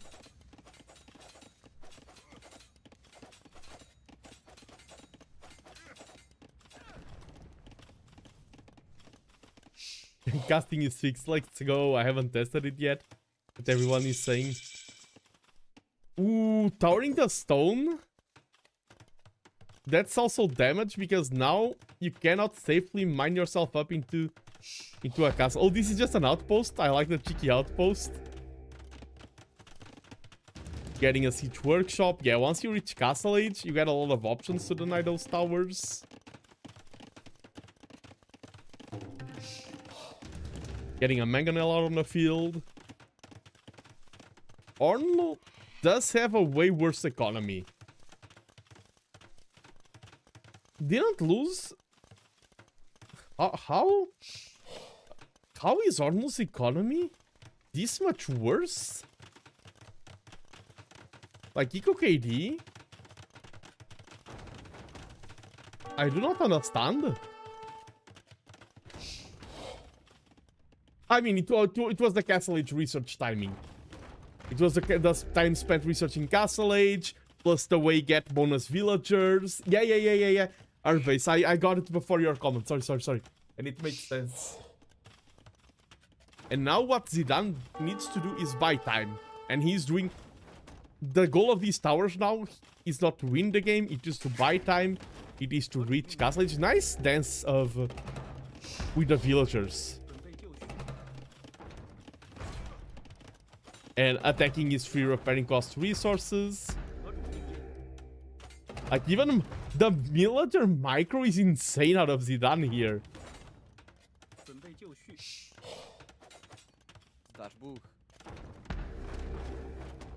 Like, how did Zidane, in all of this pressure, it didn't lose a single villager yet? And now he's on the way to Castle Age. And if these towers get access to Bolgnero, and then get upgraded, they can start being even more of a threat. Raging the TC and all. I mean, you are the way. You can also drop a stable to build some... what's the name of the cavalry? Heiguang cavalry to snipe the mangoes, because the mangoes right now are the only threat that's threatening you. You also, that's the third possibility, go back home and keep playing the game as standard. Like, okay, I left you here a bunch of towers that are annoying for you to deal with. I'm just going to boom back at home. Dropping an outpost there. And this time it is Zidane who is the one with the caster vision. Zidane is playing this really well. Because he started losing the set. Once you're down to WoW, it can be very easy to lose your mental. Hello, Ikeps. Welcome to the stream. Yeah, good set so far. First match, I mean, if you want to watch the VOD, I will be spoiling it, but first match was a very long match where I think Sieves decided it. Second match, Ornlu played like a beast, in my opinion. And now this third match, Zidane is like, no, I'm also... There's a reason why I'm in this bracket. I also deserve to be here. And Zidane is playing this aggressive and playing it really well, in my opinion. Getting Monastery. He needs to be careful because Ornlu has the TC lead. And now things are about to get, like, his advantage kind of got nullified and a lot of his res invested into towers. Go back and what? Nice, nice, nice. And of course, if you are following me, you can choose. Some people prefer to watch the VOD over on YouTube since I double stream. All of my streams are up on Twitch and YouTube. On YouTube, they are up forever. On Twitch, the VODs do get erased after some time. No? Second DC from Zidane. So we can just see, this is like, we just hear the shh. It's like the breathing moment. And he's like, no, I will not boom. I'm just transitioning to Castle Age and round 2 will be upon you soon. What's a unique unit? The Tiger Cavalry. Because we do see the Way Castle being built there. But if you're playing 1 TC versus 3 TCs, you cannot afford to just drop a defensive castle and do nothing. This castle will... Like, you need to push back. With those mangoes, I don't think he will arrive on time. He even moves two villagers from stone to help build the castle. I don't think the mangoes have a good angle. The monk was there for the relic, but Zidane already took it. Ornlu will start running away with a boom now. And we do see Tiger Cavalry. I thought the way we're going to do some Hagwan. And we do see Imp on the way. The way are on the way to Imp. If I looked at like there's so many things to look at the same time. If I look at Res Collector, it would be obvious. Fast Imp. Yeah, way fast Imp. Tiger Cavalry. And Tiger Cavalry, if I remember correctly, they get stronger from units that they take down. That's the Tiger Cav, right? Or am I mixing it up? I still don't know my Three Kingdoms civs. Tigers kill everything. Yeah, that's the kind of like the idea that I have. Gain HP and attack when defeating enemy military. So if you are in Imp tech versus Castle Age tech, it's easier to kill. So they are a snowbally unit. If you're ahead in technology, I can see them be really fierce. There's a stone wall there. You can just use Petards to blow it up. 4th TC out of Ornlu. This is reaching the position where even if Zidane goes on the aggression, if Ornlu can buy time and wait for his boom to kick off, also Ornlu's month control. In the previous match, it was insanely good. In the previous match, Ornlu played really well with monks. So I wonder how this is going to play out now. And now he sees the Imp and he's like, oh no. Maybe I shouldn't have added that 4th TC. Way. That's your Civ, yes. University out of Ornlu. Moving with this army out on this side of the map. I think Zidane will win 3-2 in the relic department. And we do see the Tiger Cavalry are there. And okay, he saw the TC and is probably like, okay, that's the easiest target. And they do look amazing. The Tiger Cavs, they look so cool.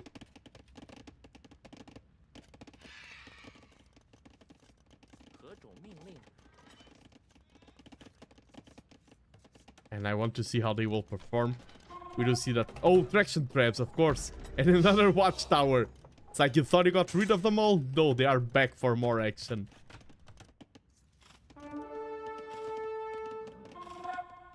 They are taking no damage from the TC. Basically. Oh yeah, he can just go from this side. And we have been seeing more tower play lately. Ejects the relics from the monastery. You can just shred the palisade in seconds. There are 2 monks there. Yeah, be careful. Like in the previous game, monks snowballed so hard. And Ornlu is now in 30 villager lead. So if he's not careful, if if Zidane is not careful, Ornlu can just run away with the game once again. He's breaking down here the center, and we'll have a lot of traction traps to take down those TCs. For castles, traction traps can be a little bit wonky in my opinion. They do very little damage. For everything else, for taking down TCs and everything, I prefer traction traps. These Tiger Cavalries have only found one villager worth of damage. Okay, now they find this group, they pause on them, and they melt them in seconds. Do they only scale with taking up military units? Maybe. And now we see the conga line of traction traps. I mean, a little bit of traffic issues.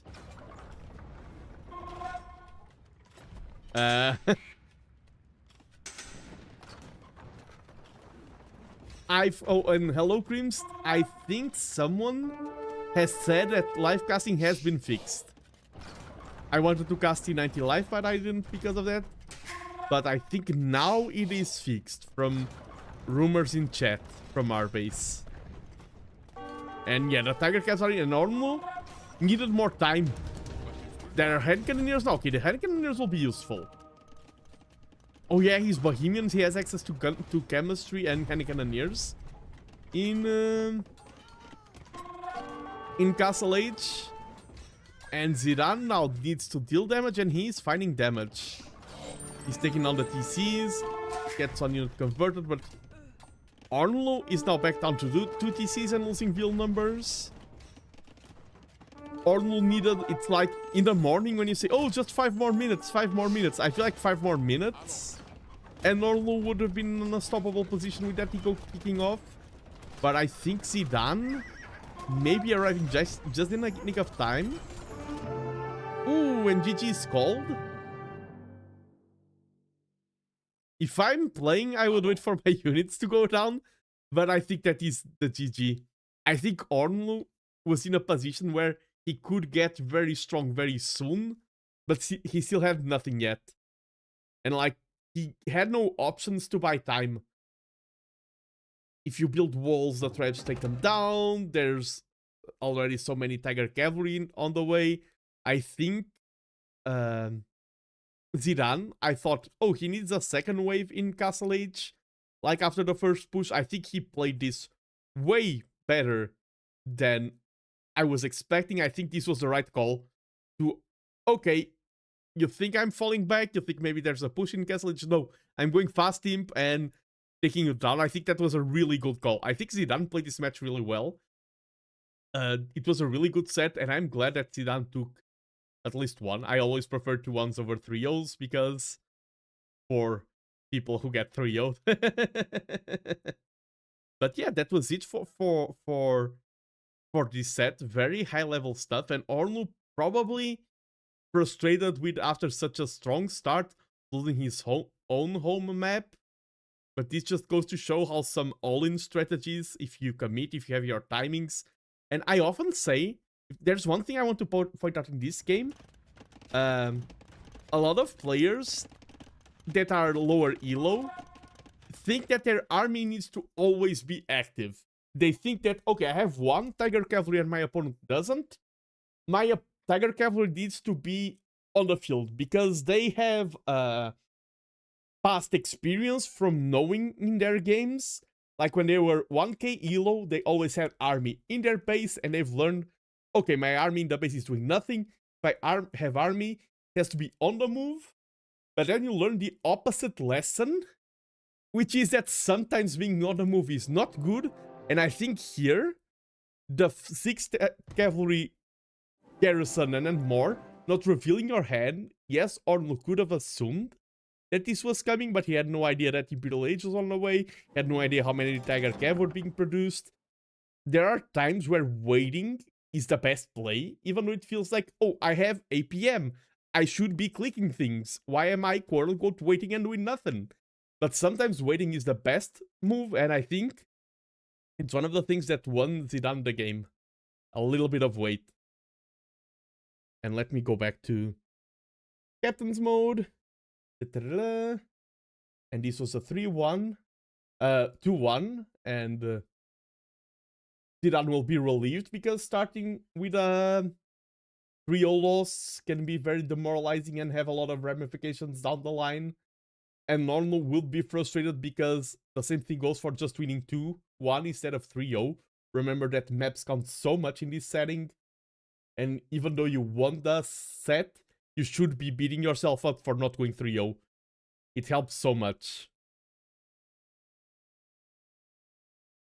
And now, oh, let me go to the bracket now. Thanks to Zeta2's skills, I can now show you the bracket. The results haven't been updated yet, but we see there on the Titanium bracket, Group A, we now have Ziran will be in 2nd place, and Ornlu will be leading Group A of the Titanium bracket. And now, I'm going to go for a very quick break, just to stretch, but let me update the Captain's Mode to our next set, because it's gonna be a cool one. I'm very curious to see how it's going to play out. Because finally we have our beloved host playing. The name that everyone knows around here. Let me just grab the Rex. Because I couldn't prepare it beforehand. Because this was played right as we were... This was played during this stream. We couldn't cast it live because of technical issues on Age of Empires part, but this was played right now. And let me load up the draft. I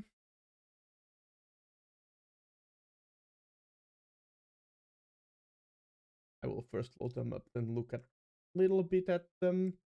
Now, first to the break, then I'll look at the drafts. Let me just see the map. Wait, what did I do wrong? Oh, I forgot one letter in the Thief draft.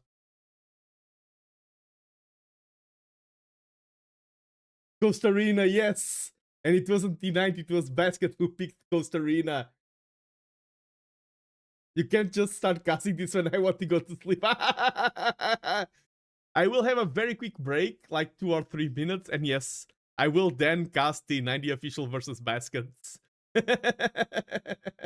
I wanted to cast it earlier, sorry, but the only reason why I didn't do it earlier was indeed the capture age breaking and everything. I wanted to do the set live. So yeah, I'll be right back. Just a quick break, stretch, hydrate, eat something, and then we have another banger of a set incoming. It is time for T90. Be right back.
I'm back, and I always love seeing people's reaction to the bookshelf cam.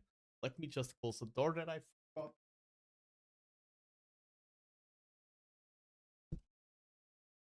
Yes, I have returned, and now it's time for T90 versus Baskets. I'm so excited for this one.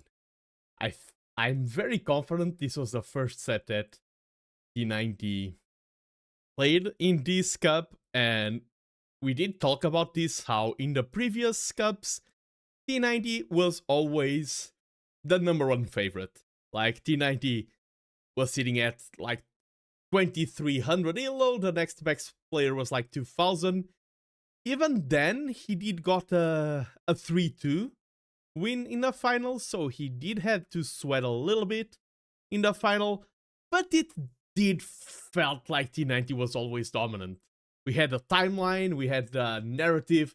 T90 is the tyrant of his own tournaments. T90 is the beast, the god of T90 community tournaments. That was the previous narrative.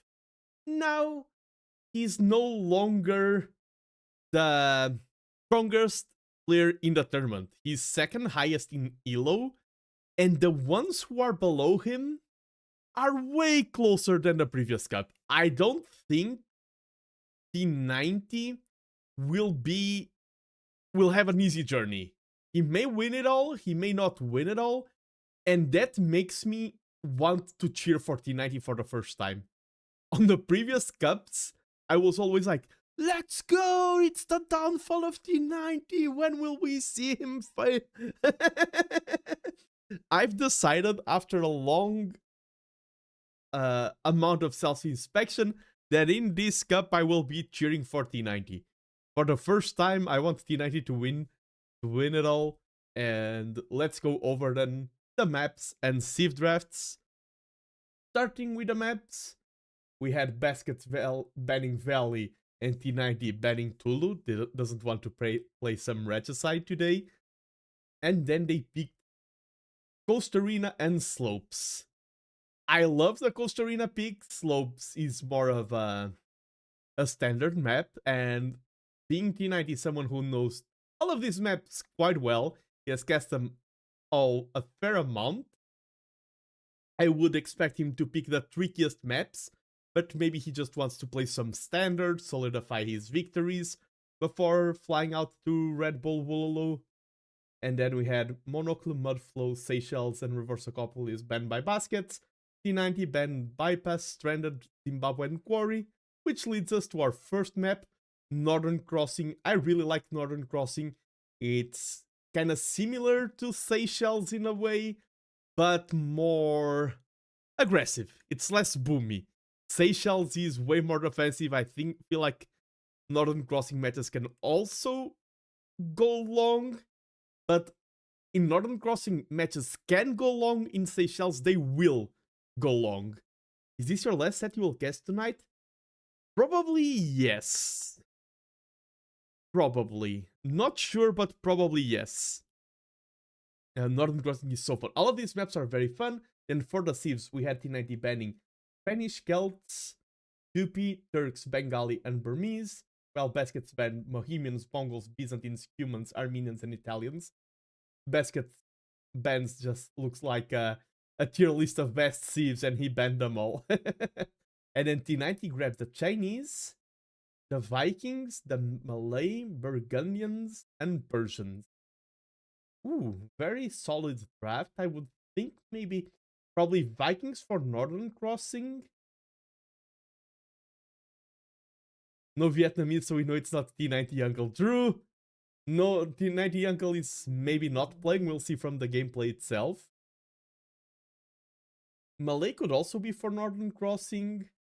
I do wonder, maybe Slopes for Chinese. Oh, Persians for Coast Arena. Maybe, let's see. And Baskets on the other side has Koreans, Portuguese, Dravidian, Japanese. I'm thinking Portuguese Northern Crossing, Coast Arena, Koreans, and for Slope, maybe Koreans for Slopes. I'm not the best at guessing this, at least for the first match. Once I start getting the vibe out of the players, I can guess it better. But let's just hop on to game number 1. I want to watch the match. I'm like you, fans of Age of Empires who want to see the match. I'm the one casting it, but I just want to see T90 play. So let's hop on to Capture Age and let's start the set. Welcome everyone to T90 Titans League. This is the Obsidian bracket, the highest of them all. And here in the southern cross, the southern side of Northern Crossings, that's what I wanted to say. In the blue color, we have T90 official commanding the Vikings, our beloved host of this tournament. And in the northern side, playing as the Portuguese, we have none other than one of the community favorites, I Love Baskets. Both of these players are above 2k elo, some of the strongest maps players in the tournament, in the highest bracket of them all. Let's see how they perform here in Northern Crossing. Set up everything here correctly. Get counterpicked. I think both Vikings and Portuguese are really good here, in my opinion. I think both can perform pretty well. We see the fishing ships going for the scout, the transport ships. Both players start with the transport ship here. I Love Baskets is taking this time to go around the base. Daeki mode. And I think this is a matchup, Baskets versus T90. This is a matchup where a lot of people will be cheering for either one player or the other. In some sets, people don't get invested. They're like, I like both of them. Either result is fine. I feel like most people here will be cheering for one or the other. Portuguese always were the Viking counterpick for water maps, in addition to being a good water map on this. Oh, I didn't know that. I mean, I know that Portuguese are a great pick for water maps. I didn't know they were specifically the counter to Vikings. They do have extra HP. I mean, Portuguese are just such a good sieve overall. Vikings have Hulks and Fires now, though. True. And I'm not expecting any mistakes from either of these players. 0 seconds of idle TC time can still be T90's uncle. Just still die to caravels. Yeah, we'll see how the water performs, how the land performs. T90 already adding a dock. Baskets will have his own dock a little bit later. I wonder if he's going for the forward dock. It's funny. Ornlu also started with the back dock. Yeah, the casters all go for the back dock first. I wonder if T90, this is a different map from Seychelles. If we're going to see the exact same thing. Booming behind, and then once you go feudal and castle, drop 2 docks in the center. Now, if T90 wants to win the hearts of everyone here, he would drop 3 archery ranges in this island. I don't think we're going to see that. If he wants a video on the legend of T90, he would do it. Their reference, he's never going to leave that down. Oh, baskets. Oof. I mean, imagine playing against T90 and losing a villager to a boar. That would be quite a boring situation, in my opinion. And we do see the IVEX getting pushed. Purposeful, I'm sure. Yeah, I agree. All on purpose. I heard that.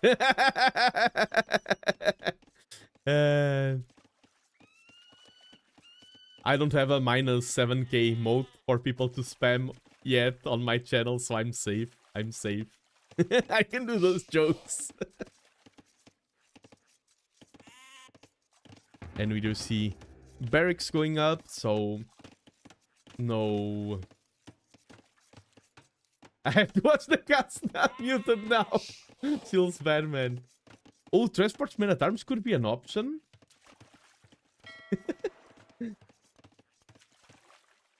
I'm just afraid of how much damage can you do with it. I mean, you are Vikings, so your men at arms have extra HP, some of the best tutelage mana-terms. Because this could also be a barracks... But no, okay. I was like, this could be to add a stable or an archery range as your second building going up to Castle Age. Like, you don't want to add a market. Nope, we do see barracks. We do see the militia on the way. Them bully boys. And the scout is already doing some circles around the TC, trying to find, okay, there's gold there, there's berries beer here. I don't think baskets saw the wrecks. No. Maybe he's about to spot the wrecks. Good job by T90 to rally point to the transport ship. Minimizes the chance they are seen. But now they will be spotted. Imagine cancelling the... Oh, he didn't cancel. Imagine if he cancelled the final one just not to be spotted. That would have been such a big brain play. But, well, Baskets Scout saw, but did Baskets himself see? Yeah, 4 fishing ships, 4 militia that will soon be mana-terms, double BDX on the way. Everything like 0 seconds of idle TC time, everything very calculated, very trained. Already see the archery range on the way. Portuguese who have great archers because they are cheaper. And T90 attacking a house. This is nice wall. Great wood lining here. Baskets map. This is a great gen of a map. Like, all resources are safeguarded in this small pocket and our archers on the way. I think T90's aggression will not cause a lot of damage. I mean, it is still alive. Archers will take ages to deal with that. And you are also like, oh. Let's go! Baskets with the quick walls. Love to see it. 0 seconds of LTC time for T90. 8 fishing ships for T90. He's already... Look at... Okay, I've cast T90 in the past. I've never seen T90 win in a flashy way. T90, like, nowadays he's doing less AI army. I believe I saw him doing a lot of AI army back then. I am familiar to T90 style. He just does things well. He just knows how to play the game. It's frustrating. Enemies do flashy things. They pick your counter unit. They play well versus you. And T90 is just so clean. I think clean is the best way to describe his playstyle. Just adds, keeps adding villagers, keeps adding dogs, keeps adding production. Everything is always efficient. You look at T90's base, the eco is always balanced. And he somehow snowballs that up. Clean like floating 400 gold. It's part of a plan. Trust me. He's such a clean player that he can afford to float. And he's playing with the Vikings, of course. The Vikings have one of the best eco advantages in the game, wheelbarrow being free. I cannot stress enough how good of an upgrade that is. A lot of players just think, oh, I'm saving a little bit of res. Other players think, oh, I'm saving some TC production time. Other players are like, oh, I'm getting this immediately as soon as I age up. The thing is, you're getting all of that. It's a 3-for-1 deal. You save res, you save TC time, you get it at the perfect timing. It's a 3-for-1. Invest in free wheelbarrow. I think a lot of players think that's a small eco bonus, and it's not. It's quite a significant one. Fletching on the way, so those archers will get a lot more threatening. And baskets going forward. Scout, okay, just a scout attacking a market there. T90 preemptively. Watchtowers there from the side that the archers are going. They can cause a little bit of damage to this wood line. Make those villagers' lives a nightmare. T90's base layout is way worse than Basket's. Baskets has everything nicely walled and everything. Will he get a villager? Oh, 1 HP. Literally 1 HP and a dream. Rigged. Nice save from that villager. And Castle Age is on the way for T90, and Baskets is floating even more gold than T90. Baskets is still quite a bit away. And Castle Age is such a power spike in water maps. In normal maps, it's a power spike. In water maps, all your navy gets way stronger. Compared to Seychelles, another big difference is that you can go from the outside to the inside. That's something that's not possible in Seychelles. T90 microing some galleys, some hulks. I do like how now water at least seems more varied. It seems like players just go for a little bit of everything, and it works. I do think water new meta brings a little bit of more variance to what we see. Nice unit control out of T90 there. Still very close in res collected. It is 6-6. Now 6-7. Okay, now it's 7-7 again. So everything is very close. 1 minute and a half of Castle Age timing. Does T90 have stable? No. It's weird because often when I say T90, like the name, I'm about to do something clickbaity. Here I just keep saying T90 because he is the one playing. I'm not doing clickbait. I just have to say his name. Siege Workshop to help nullify the archer pressure. We do see Balconero on the way. That's going to help the galleys big time. And we will probably see some longboats. Could be a choice.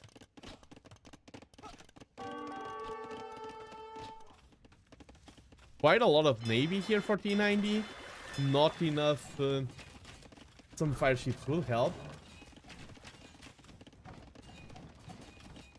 I've noticed people still getting to grips with a new rebalance, like not getting fishing lines or getting ship upgrades in the universe. Yeah, I'm one of those still. I mean, I only play like 2 maps of the 2 matches. Ooh, forward. Siege Workshop from I Love Baskets. He does know that T90 has a Siege Workshop. Scattering some archers. Very low eco KD from both players. Both players doing a good job at defending. But T90 has the Viking Knights. A lot of players do love the meme of the Viking Knights. Water is a mess. For me nowadays it's so hard. Wait, did that boat just transform into another? What? Huh? Are those boats transforming into other boats? They get big. I don't know what that is.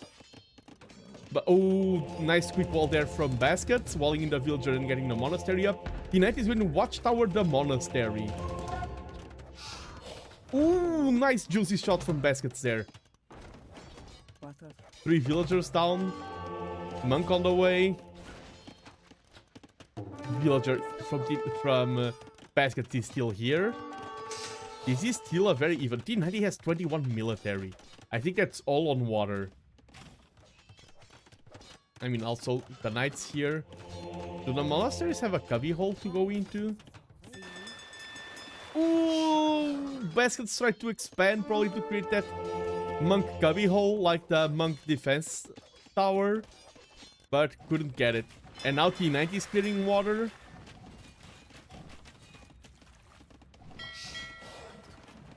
Some caravels are out on the field, but they do perform decently, but they just... GG's call? I think it's a bit early. I mean, you're losing water everywhere. I think Baskets is behind. I'm always shocked at high-low players because I'm used to players playing until they have 20 villagers. I'm used to that type of gameplay.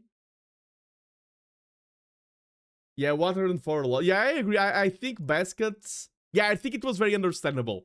I've had GGs where I think, okay, the player was just tilted. I think this was very understandable. I don't think this was tilted at all. I think it's also like you're in a bad position if your basket's here, and everything points out that the position will just get worse.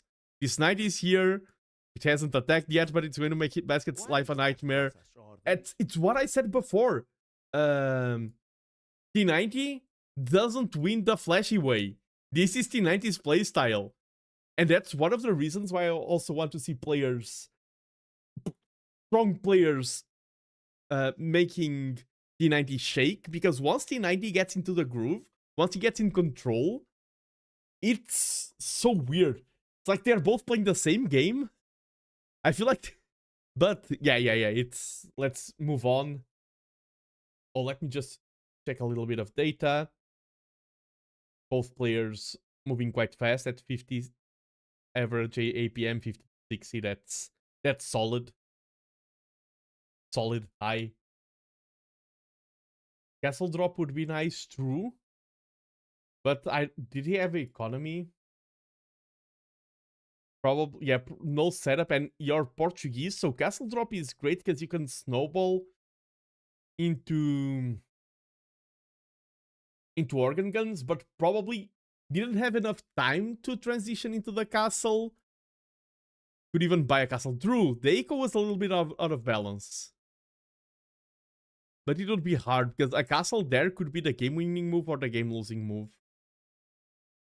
This tower by T90, by the way, I think that was also significant. Making this preemptive tower, a lot of players won't think about this, to target the monks and not allow them to micro here. Yeah, this tower, I think this was play of the game. And that's why I say that he's the flashy player. Play of the game. Drops a tower on a monastery. But let's go on to match number 2. This was just warming up. Just the first match of the set. Let's see what they have in store for us. And map number 1 goes for our host, T90 Official. Let me add a win here on the screen. And let me go to the civs. And we had the Vikings triumphing over the Portuguese. And now we're probably going to move to Costa Rica.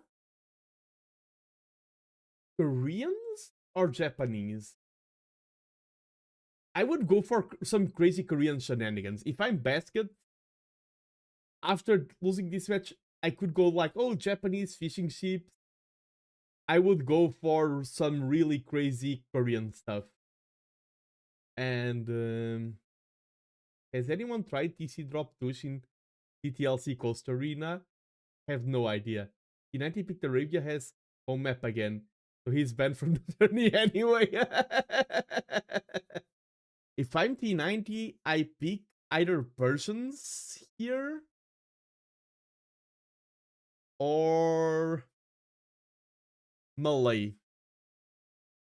I think I pick Malay. If I'm T90, I would go. So my prediction here would be Malay versus Koreans. Let me open up here the second match. What did I say?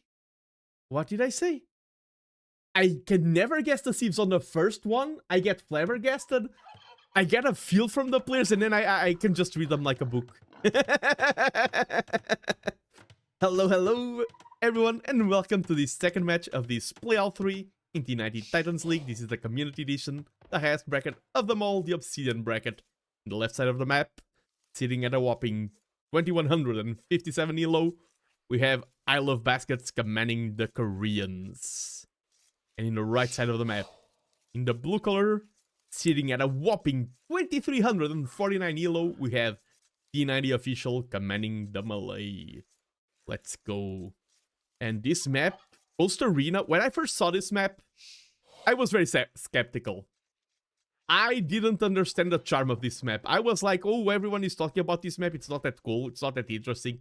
It's like, oh, it's arena, but it has water outside and some sea walls that were kept bugging out back then. I'm like, nice map, not my thing. I've completely changed my mind. I've seen so many cool maps in Costa Rica. I don't want to play it, But this is one of my favorite maps to cast. There's so many options for asymmetrical approaches. You can go for transport into some crazy things. You can go hard on water and then your opponent just goes on the land and knocks on your front base. I've seen players where one player has a base here and here because they won water and transport, and the other player has full control over the center and is booming. Like, I've seen so many crazy options here. I love how this is one of the maps that can play very differently. I see Basket is just focusing on getting Thief wins. I transport cheap castle, drop last night. I lost, but it was so true. And Melee, okay, talking about these two Thieves, Melee are great because of the faster aging up time. They have the Karambits, which are a great unit to spam, to harass. They are situational, but good in a lot of situations. They are good at being annoying, they're good at taking down one or two mangonels, they're good at raiding your opponent's eco. They're very cheap. Of course, Melee also have the Champ Scarls. They... wait, are Melee... no, Champ Scarls is another Civ. Melee just have free armor upgrades. The +1, that's the Malians that have +1 pierce armor per age, right? Melee just have Trash.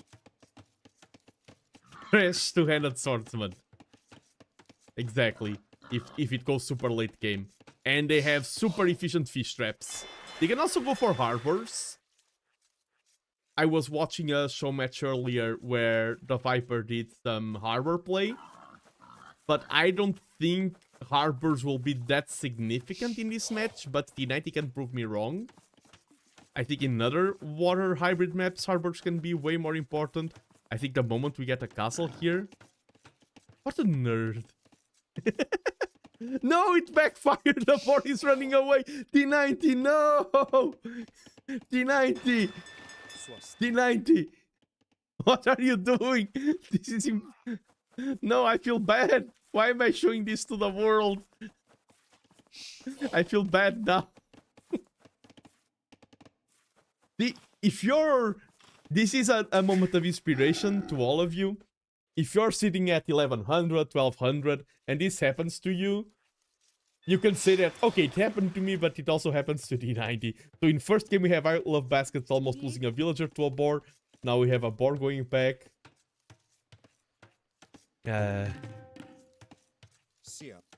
Both players, of course, going for some fishing chips. The Melee have amazing, amazing fish traps.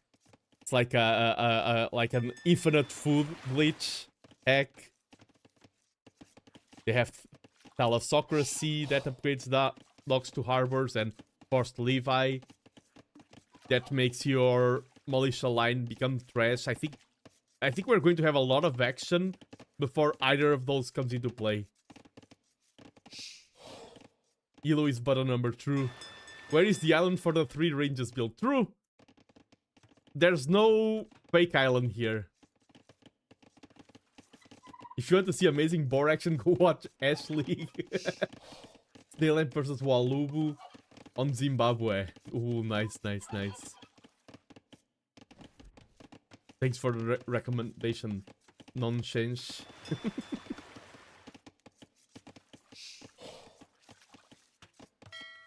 And we do see 29 to 29. Of course, whenever T90 clicks up, he can just go brrr because he's Melee. And I think probably we'll see fast castle from both players. Koreans can... when I saw Koreans, I'm thinking a lot of tower drop shenanigans. Either on the inside or the outside. And it is hard to take down stone walls compared to palisades. I wonder how this map would play if it was palisades on the inside instead of stone walls. I think that would be way too crazy. Yeah, Zimbabwe is a great map for the most interesting Dark Age in the tournament. Zimbabwe, for I haven't catched. I want to cast. Probably want to do it today. This will probably be my last setup today. I haven't cast a Zimbabwe game yet. I really want to cast a game on Zimbabwe.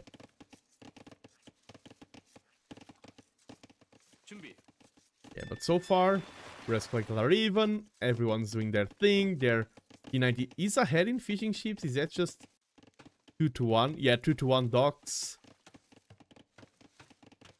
T90 is already ahead.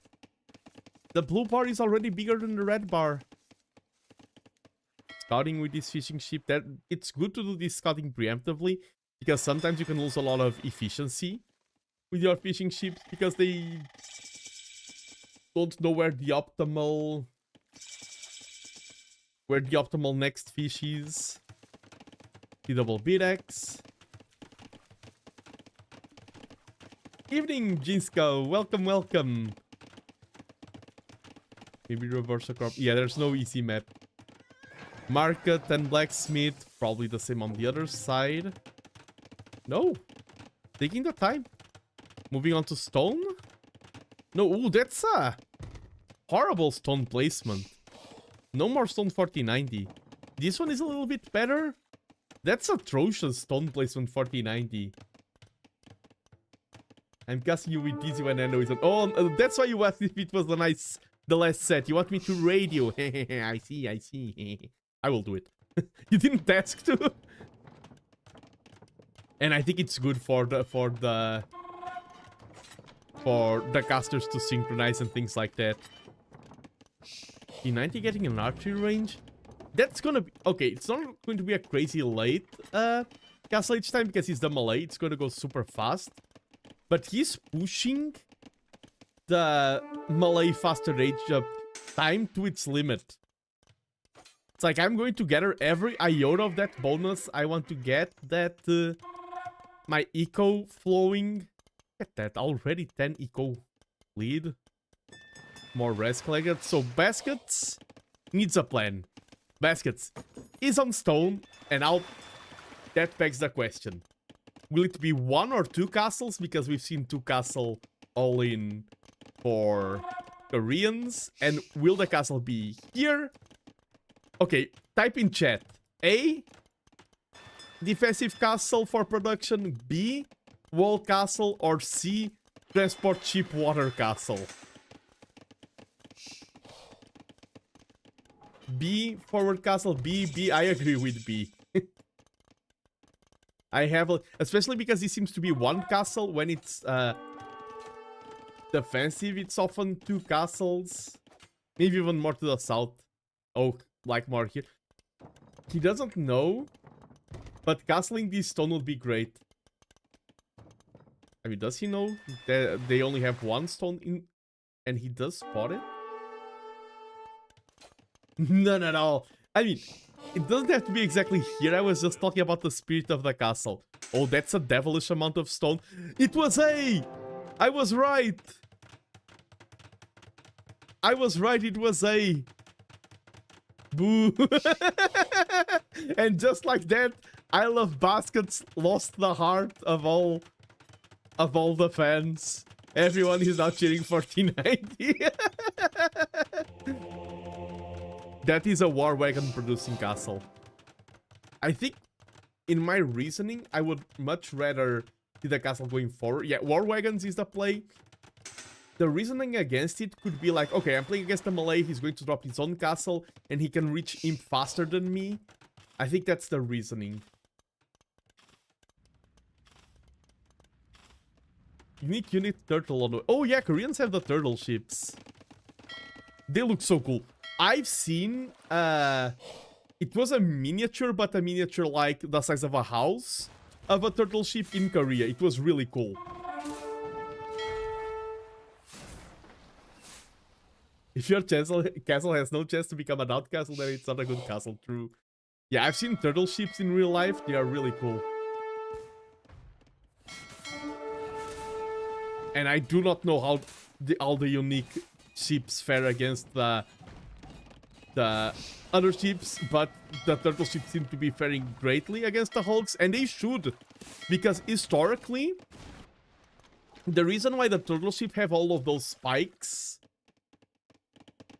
on the outside is that historically the Japanese would do a lot of boarding, and these spikes are to prevent boarding. It's like you try to board a turtle ship, you get your feet impaled into those spikes, So, in terms of history, the Hulk represents boarding. The turtle ship was designed as a counter to Japanese boarding. Okay, monks are on the field. Monks are probably the best choice at countering the war wagon. Oh, very peculiar. That walking and like T90 is going for the monks, which counters the Korean. It shuts down the Korean play, and that's the thing. You got the castle up first that could grant you map control. T90 has all the map control. T90 is grabbing all the relics. Those monks are very happy, old man.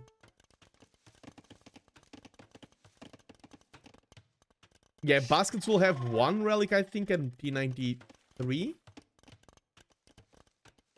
I think this is a 4 relic map. I didn't count at the start. The turtle ship does go forward menacingly.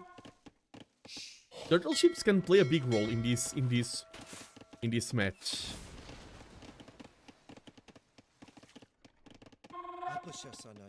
They can also be converted by monk. Yeah, 2k res. Like, besides the defensive castle, nothing massive happened in the game. And T90 is just winning already. Pick up those ores. Even like, okay, you have a turtle ship going slowly through the north. I'll go to the south. Running away with a fishing ship. I mean, these aren't fishing ships. Only. Yeah, didn't invest a lot into fishing economy. Lost to Rico. Are they just garrison? No.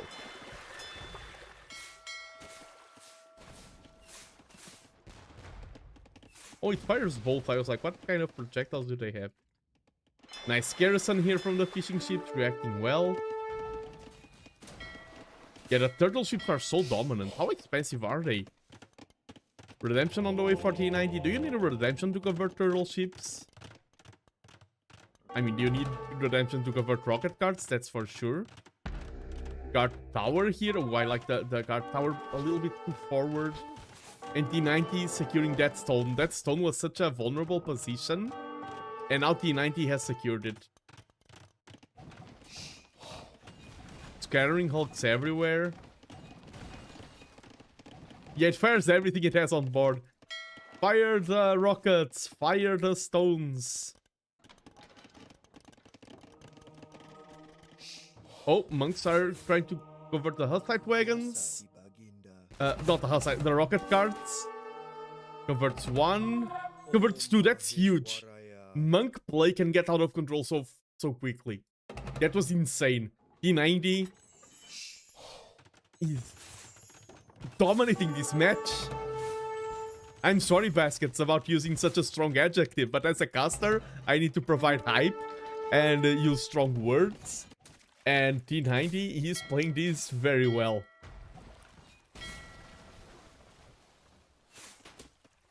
Now even adding some petards. Probably to take down the southern wall.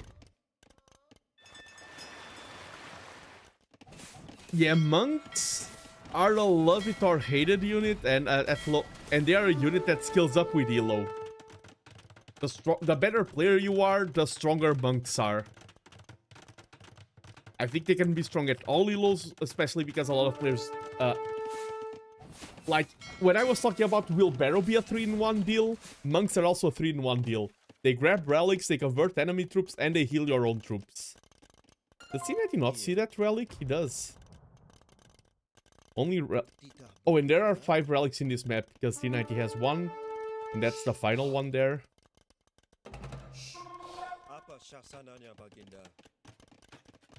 6-6 eco KD, so no player has the advantage in eco KD, but T90 still has 3k more res.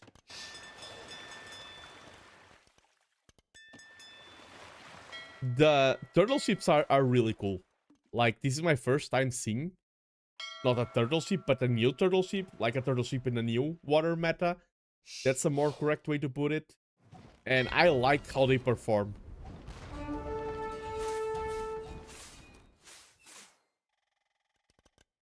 In the new water map.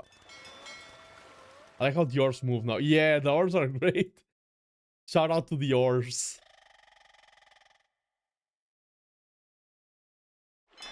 Oh, the monks are there. They are great, the turtle ships, but if your opponent has them, and I Love Baskets clicked the Imperial Age way earlier, but it's going to be a 40-second difference because melee got a melee.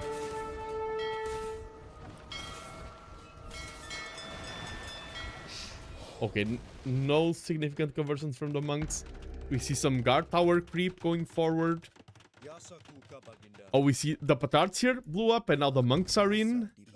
You have old men in your base. That's the worst thing that could happen to you. And guard towers do counter old men if they can't get close. Like if they are Aztec old men, I've seen them heal. I've seen them, like, some monks heal the other monk, he gets close enough and then melee range converts with redemption. Not for this amount of keeps, and we do see the tower creep going for, but T90 with another spectacular castle securing his position. Like, you can just drop any farm that you want here. Your castles there provide you such a safe cubbyhole for your economy. More. The towers are now gifts. They can even get more upgraded with Yopseong.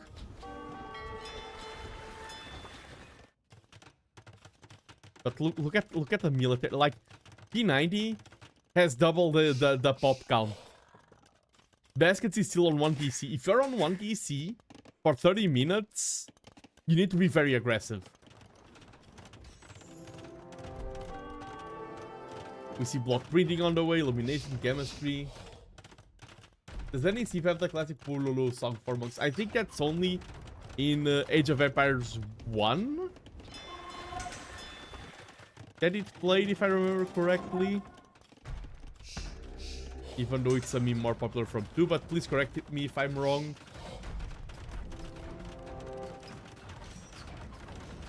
Chemistry on the way. Malay have bombard cannons, right? They do. The siege now supporting by the keeps is dangerous. I feel like this plan of siege supported by keeps and everything and encroach on the land, I think this could work if not for the lacking economy. Yeah, Karambits can end the game soon. Yeah, I think I Love Baskets is now in a good position, but he's so far behind in res collected. He took some inefficient trades and T90 just boomed better. That I think even though he has the better game plan, I think T90 is reaching the point where his eco will pay off big time. Because eco doesn't pay off exactly when you have the build. When you have the advantage, it takes a little bit of time. And I think T90 is reaching the stage of the game where he can reap all of the rewards from his eco lead. And even though Koreans have amazing late game, T90 does have full water control. Has Malay Fish Boom. Has 10 old men. Look at the army comp. Has 2 Karambits, 2 archers, 10 monks, fishing ships, villagers, warhogs. Still a little bit of AI army inside of T90.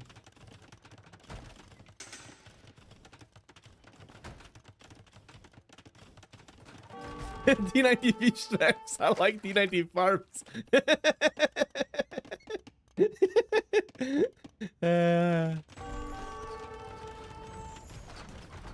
I'm cheering for T90 here, no. Nah, but I gotta call these things out.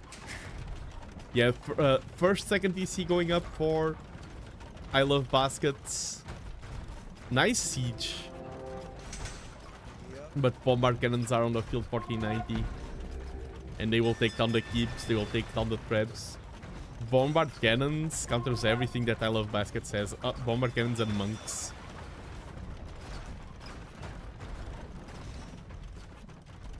Yeah, bombard cannons are so strong. With the BBC News. Siege engineers on the way. That's good. Like, T90 just getting the upgrades that make his life easier.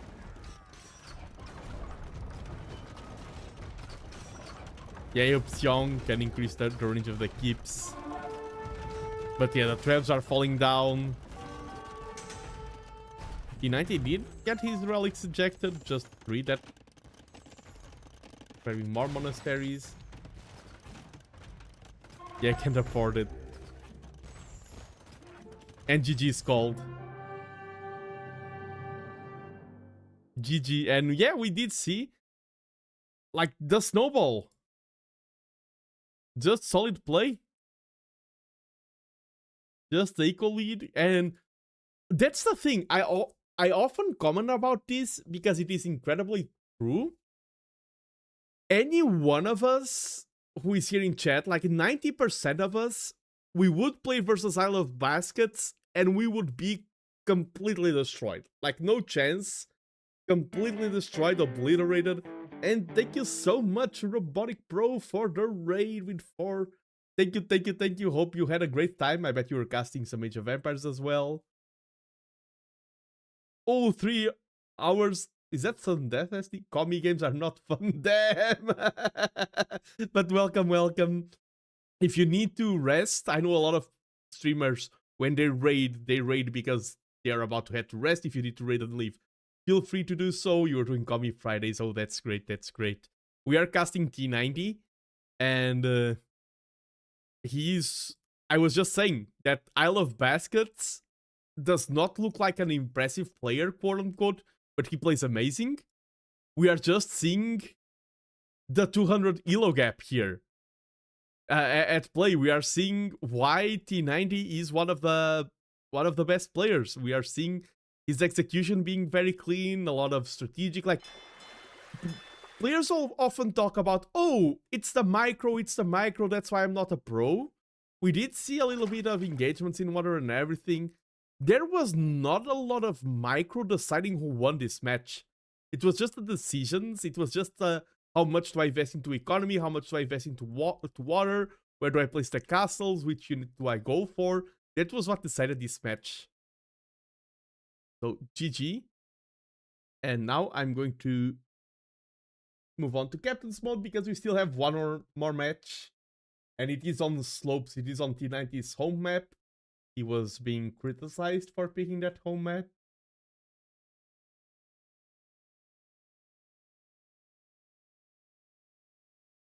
And in the Thieves, we had Malay triumphing against the Koreans. And now, okay, I think T90 will go for the Chinese. And I think maybe if I'm Baskets here, I would go for Dravidian Militia into Siege, kind of all-in situation. You're not winning with this style. I would go even harder on the aggression. I would double down on it. So my bet is Chinese versus Dravidians. Let us see. Ah, only got 50% correct this time.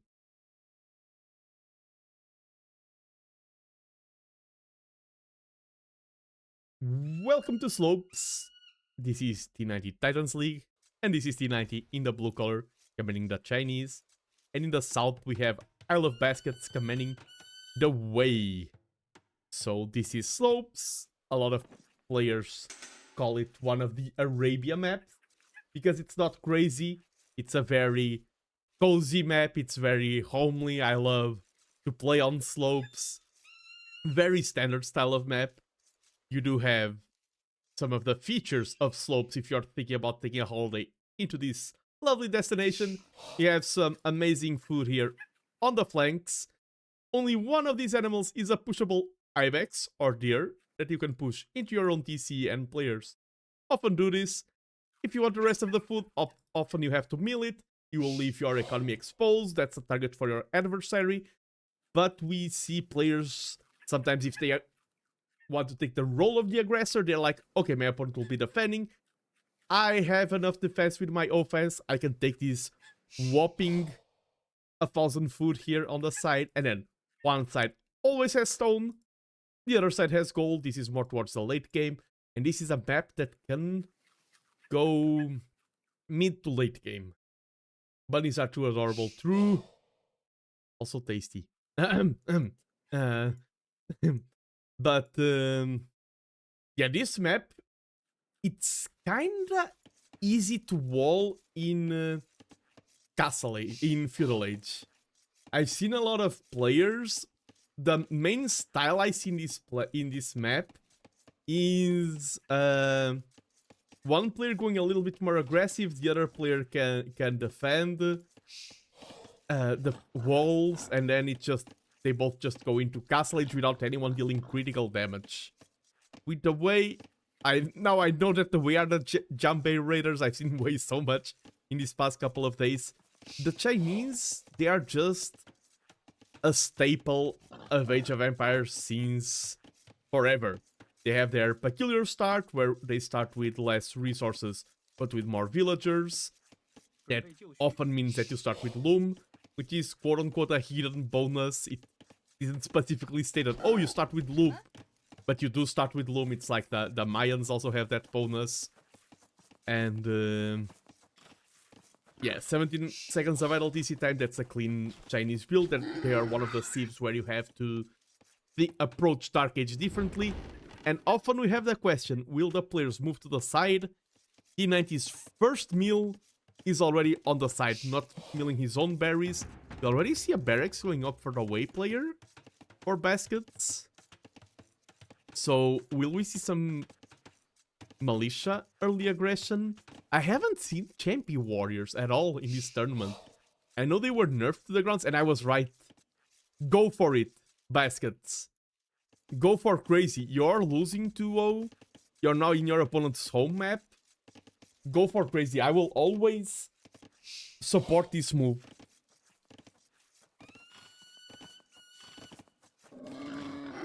Did Basket scout the mill? I don't think so. Oh, he did. Nice call, Jinska. So that increases the effectiveness of his play, but ooh, that's an important piece of information. If that scout moved here, this would be a completely different game. Sneaky boys. They aren't bully boys, they are the sneaky boys going forward with their maces. I mean, they are militia, so villagers can fight them back. T90 cannot commit to a fight. He can just tickle the villagers and annoy them. Militia are way weaker than men-at-arms when fighting against villagers. Nice preemptive walling. Loving the base layout so far. In general, I Love Baskets is doing a great job at setting up the base. You set up the base and then you drop the base. Oh, immediate reaction. You know that he's a caster, he was looking at the minimap instead of looking at anywhere else. And he saw some red appearing in the minimap and he's like, nope, I will have none of that. The scout is moving map to help defend. Oh, nice call. They can still be hard gathered. It's not as aggressive as it was before. For bunnies, I agree, but it is the correct play. Just ruining your opponent's meal. And now they're all the... Look at how fast... I mean, that... If you consider all of them... Let me try to select them all. Get out of the way, scout. Look at how fast food is being decayed. And baskets is second to Feudal Age. See some spears on the way. And we see a stable. And it's good for baskets to see this. Because Chinese are such a versatile team. They can always go for everything. And now he knows, okay, it's going to be scout opening. It's one of the most common ones. Chinese often open scout. They have the more efficient farms and everything. But it's not the unique one. And T90 doing a great job at microing with the scout. Taking down the scout. Tries to quick wall. But he... I was about to say he's not there yet. In terms of skill, sorry, T90. Why does it feel so fun to call out T90? Even though he's not here, why does it feel so fun?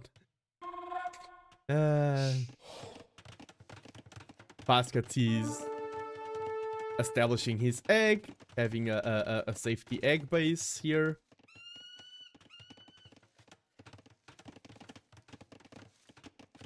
I like the respect of having a lot of villagers building that scout there, though. Can arrive just at the worst possible time for Basket. And he just arrived to feudal, so can only start building pikemen now. And that's the problem. You haven't finished your wall yet. The scouts will keep harassing this position and keep the gates open for more and more to arrive. You need to send your spearmen there to push them away. T90 micro, like these players see everything. It's amazing. There's a new hole here. Goes unpunished. The villagers overchopped there. And there's no entrance this side. And that's the thing. One thing that T90 is gaining from this aggression is defending these villagers. Offense is a good defense. He's 3-0 in KD. That's one of the powers of taking down those early units, is that your opponent's army crumbled and now you have military advantage. You're just forcing your opponent to spend a little bit more wood. Basket does drop an archery range. T90 is... That's so important to wall behind this. You're like, oh, I'm attacking, I'm safe. Sometimes you're attacking and at the same time 4 archers pop up in your base. And this time it's just a spearman. You need to wall behind your pressure just because you're attacking. Baskets is first to skirms, GG easy. I like that today we've almost seen no skirms. I don't like skirms. I'm an archer player. And I like that we haven't seen skirms. Evacuates this situation with only 100 food here. Bully boys. T90 boys, yes. And hello, Evan. Evan? I'm so bad at names. Sorry.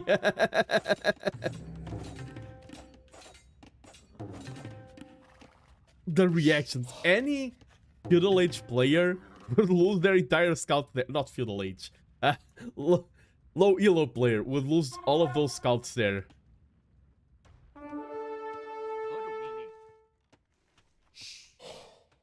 T90 is ahead in res collected, but I think this match is still very even. I don't think there's a huge lead from either player. I don't think T90 is in a position to snowball a lot. Both of them house farming eco. 12 for T90. 13 for Baskets. Baskets didn't have space to grab the food from the side. T90 didn't move out to grab that one. But T90 has skirmishers as well. So now we have a skirm v skirm situation. And yep. T90 is not doing hardcore with Chinese, ban him already. True! Chinese have cheaper techs. I mean, he's waiting to reach Castle Age, so it's 10% cheaper instead of 5% cheaper. That's the play.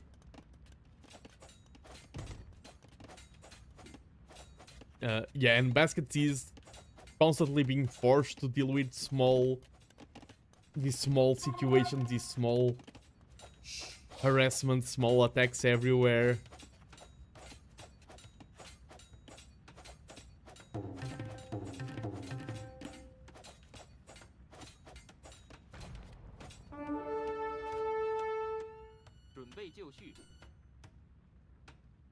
I'm just absorbing the match, but T90 is the first one to go to Castle Age. Wei will be a little bit later, and with the Chinese, he can go for knights. He has how many farms? 13 is not that much. Yeah, archery range, second archery range. That's building skirms. Do Chinese have good CA?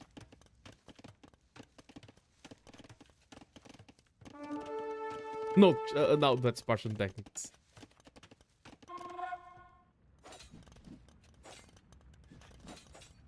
Oh yeah, the way are going straight to the unique unit, and the only time, like, T90 is mirroring Ornlu quite a bit in this set. We were casting Ornlu before.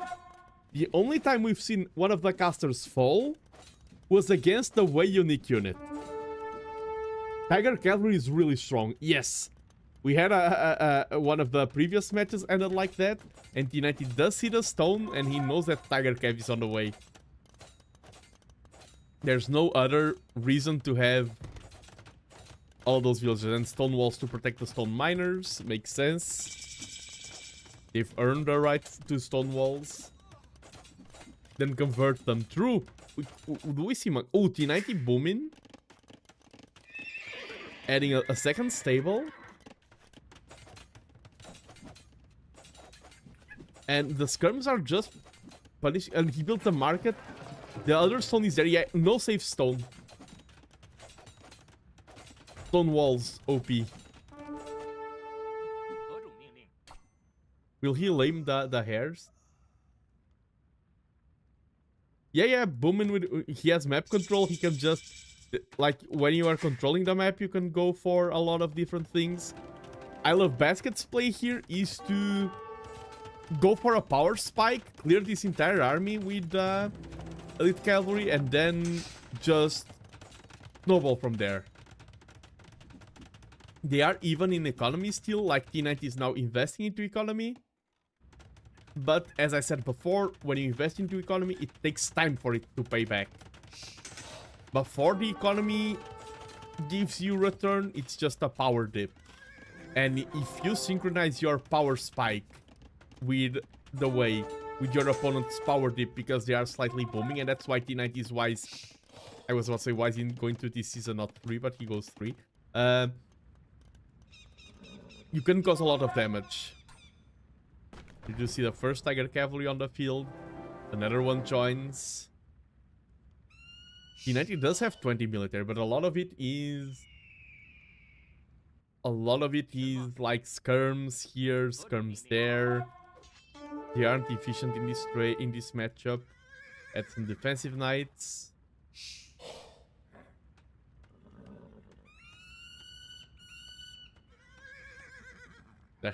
Both players like to the dance. Yeah, this castle, it does protect stone, and it's like it protects the farms. A lot of players in this map go for the castles on the flanks as well to set up for the later game and to protect this economy early on. There is a... Yeah, I don't think it's a bad castle.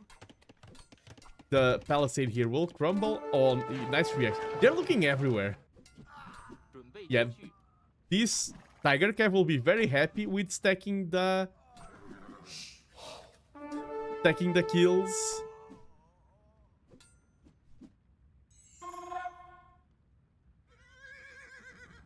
Does he just stack one kill? I thought they stacked more.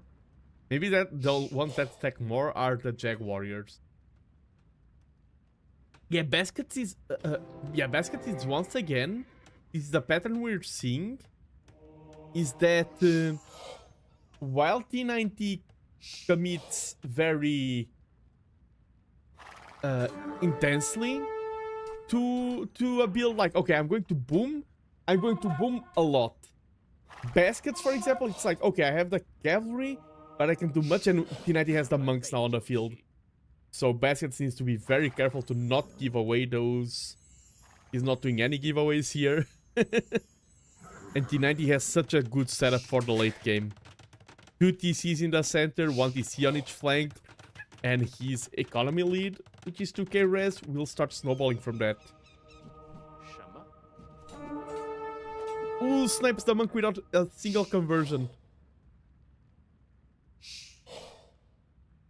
Nice number of villagers for T90, getting fervor now, increasing the efficiency of his monks. Baskets has moved to the stone side of the expansion. They're still... These units here are even... Just for granting vision, they are useful. They can't fight, they are useless in any battle here. They're just working as an alarm. To know when your opponent is moving there. How is this relic still there? The monk got sniped and now T90 is going to yoink the relic away.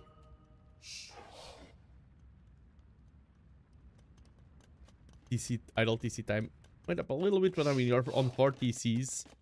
Getting squires now to make the Ooh, tagging into Fire Lancers. Fire Lancers are great here. T90 has full control. Yay! How does he keep getting away with it? Like, there's 6. Like, all of these kills were just skirms that were randomly outside of the map. Like, I Love Basket's power spike wasn't able to convert into any meaningful advantage. I think sometimes... I think I Love Baskets is respecting T90 a lot in terms of gameplay. Oh! Loses one and deletes the rest. Oof. I would not delete them. I think deleting them is the right play. I would not, because in my opinion, not deleting them is probably you lose the game. Deleting them is you lose the game. Yeah, that was a disaster. T90 just has everything. I can't see any way this set doesn't turn into a 3-0. And I don't think Baskets did any huge mistake. I think maybe he just should have gone crazier. I think he should have gone, like, respect your opponent less, try to scatter things around. And there's a forward castle there from T90. And yeah, T90 will be on the way to Imp soon. Just needs the castle to pick up to Imp. We see Chambay Riders now. Great unit to fight this army comp. Just likes the numbers. And will not be happy to see that castle there. They are lacking ballistics, which is very telling from how they are firing. Like, T90 even has a scout here, being annoying. We see the castle going up. More pressure, and we see Imp clicked right away. The Chambay Raiders were a great switch. They counter everything that T90 has. But T90 has a lot of stuff. That's the main difference. If the Chambay Raider were on the field earlier supporting... If the massive elites of Tiger Cav were still alive, the Chambay could be used to counter the monks. That would have been a different story. But now is the Siege Workshop on the way. Chinese, do they build regular traps like back in the old day, or are they now a traction trap, Steve? Oh, Imp is on the way for baskets, but one step behind. Yeah, he also boomed into 3 TC. Yeah, 3 TCs. Adding a castle here in the center. He can now force engagements because he has a better army comp for this.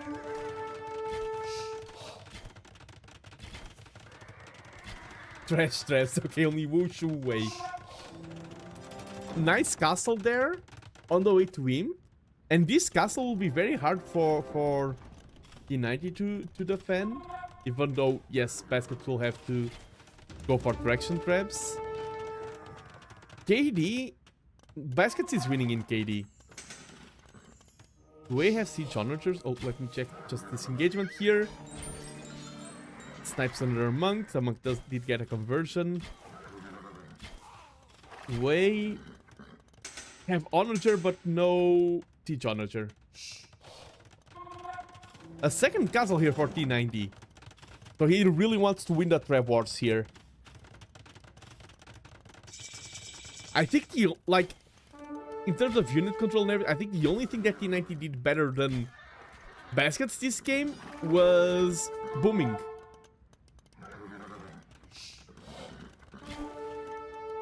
T90 proving that he's a boomer.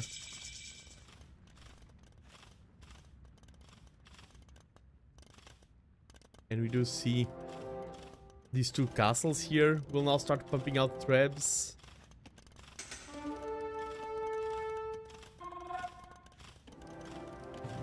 Do we see traction traps on the way?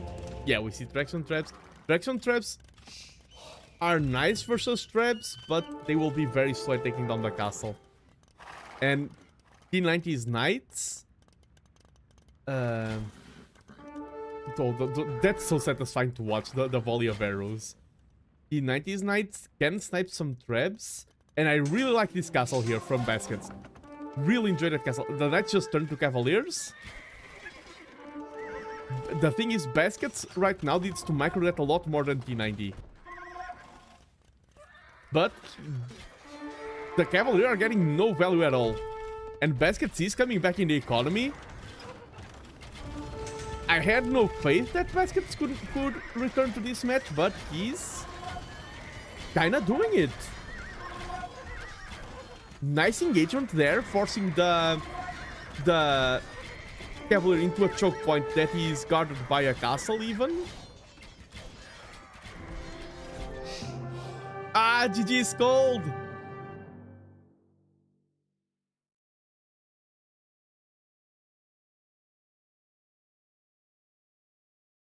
I wonder if I think Baskets, like overall in this set, I think Baskets needed to be more disrespectful of T90.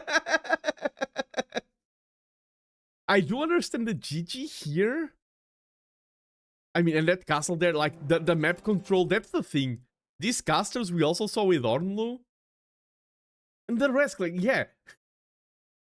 And that's the thing, because Baskets is now catching up with the economy. I do agree that Baskets was out of the game. I do agree with the GG. But the economy, like now it's more even, still a 20 villager gap. But the economy takes time to pay off, and T90 has been having a solid economy paying off for a really long time. Baskets stayed on 1 or 2 TCs way longer. T90 was just booming. He gained map control early on. Yeah, I don't think this was only the Chinese, because this is a pattern in all games that we are casting today. This happened in all of them. The T90 boom. And now he kicks things off with a 3-0. So he will be going to... I don't know if he plays one more set or not before going to Red Bull Wololo. But he will be going to Wololo a very happy player. I don't know what's more important for T90, if it's Red Bull Wololo or the TTLC. But this was a really cool set. And I did say that T90 now is a solid player. I think he will qualify from the group stages, but one thing to move on to the knockouts, I do think he will have to sweat. I don't think he will have an easy knockout stage. Let me update here the draft.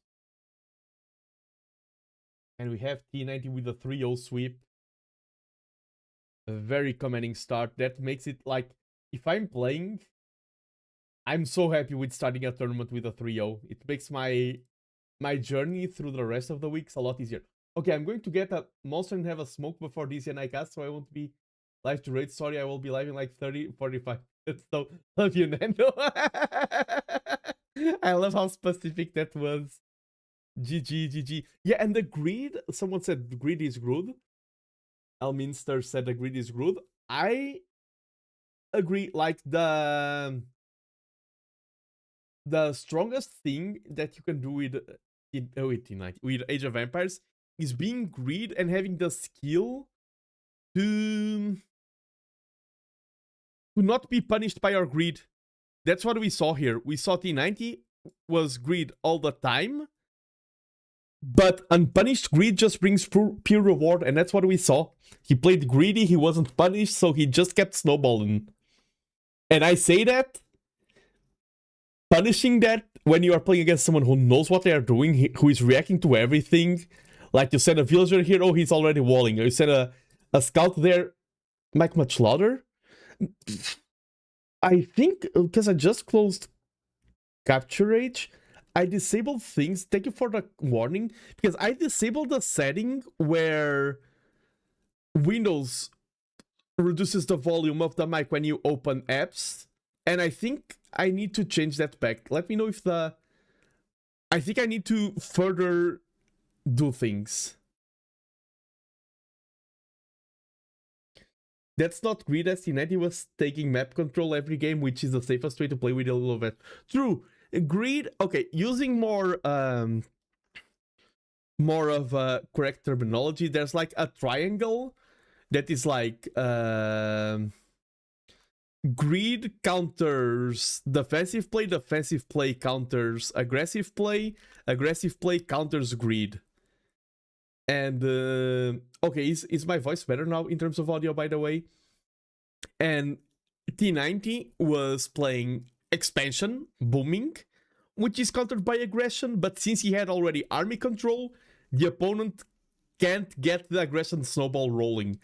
And I think T90 wins the early game with earlier aggression, taking better engagements, picking the fights, and then uses that to set him up, as you said, for a safe boom.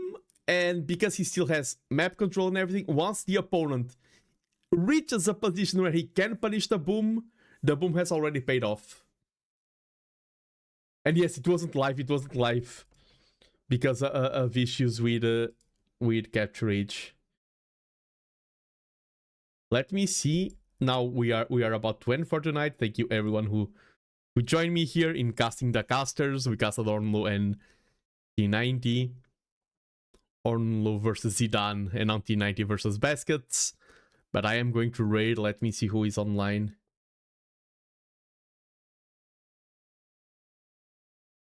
Should T90 get admin loss for picking slopes every game? Only R-Base has the power to give an admin loss to T90. That is not true, but it feels like it. Let me see. Is anyone casting... I don't think anyone is casting TTLC right now. Let me check the live stream announcement. Yeah, I don't think anyone is casting TTLC, so I will raid. Let me check. Someone in the Age of Empires. I mean, Grubby streaming Age of Empires. But let me check who else is streaming Age of Empires. Ta-da. Ooh, there's a lot of cool people streaming today. I don't even know who to raid. There's so many cool options.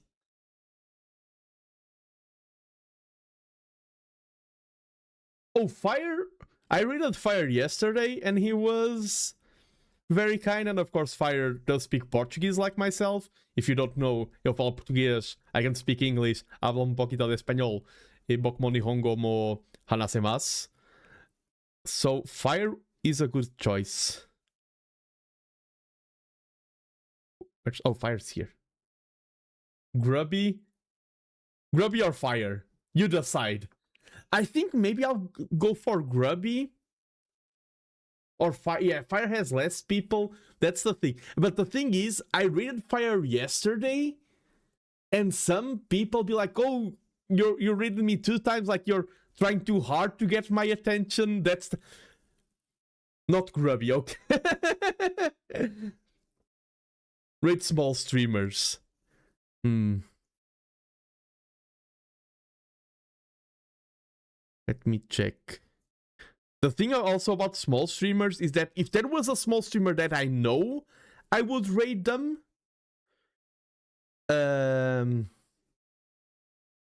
When you are raiding random smaller streamers, like bigger streamers tend to have more of a best a certain quality check. I'm not talking about quality as a streamer. I'm talking about maybe being controversial, things like that. You can raid a cool, wholesome people when you raid into a smaller one, or you can raid into someone who is very unpleasant. I will raid Fire. I will not overcomplicate things. Let me raid Fire.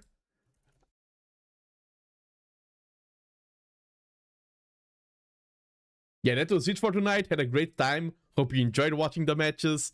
Hope you enjoyed the casts. I am doing my best to improve as a caster. I definitely feel, especially when I'm casting higher elo, I feel like I have a lot to learn as a caster. I need to become better at the craft. Lately, I've been having a great time casting, and I said it before and I'll say it again. I want to focus on the skill of casting itself. I'm casting as if I'm playing a ranked game where I want to be like, okay, I want to become better at casting. I want to be more engaging. I want to be better with the camera control. I want to become a quote-unquote high-low caster. In terms of the quality of my production, the quality of my commentary and things like that. So I hope you are enjoying my journey of trying to improve in Age of Empires 2 casting.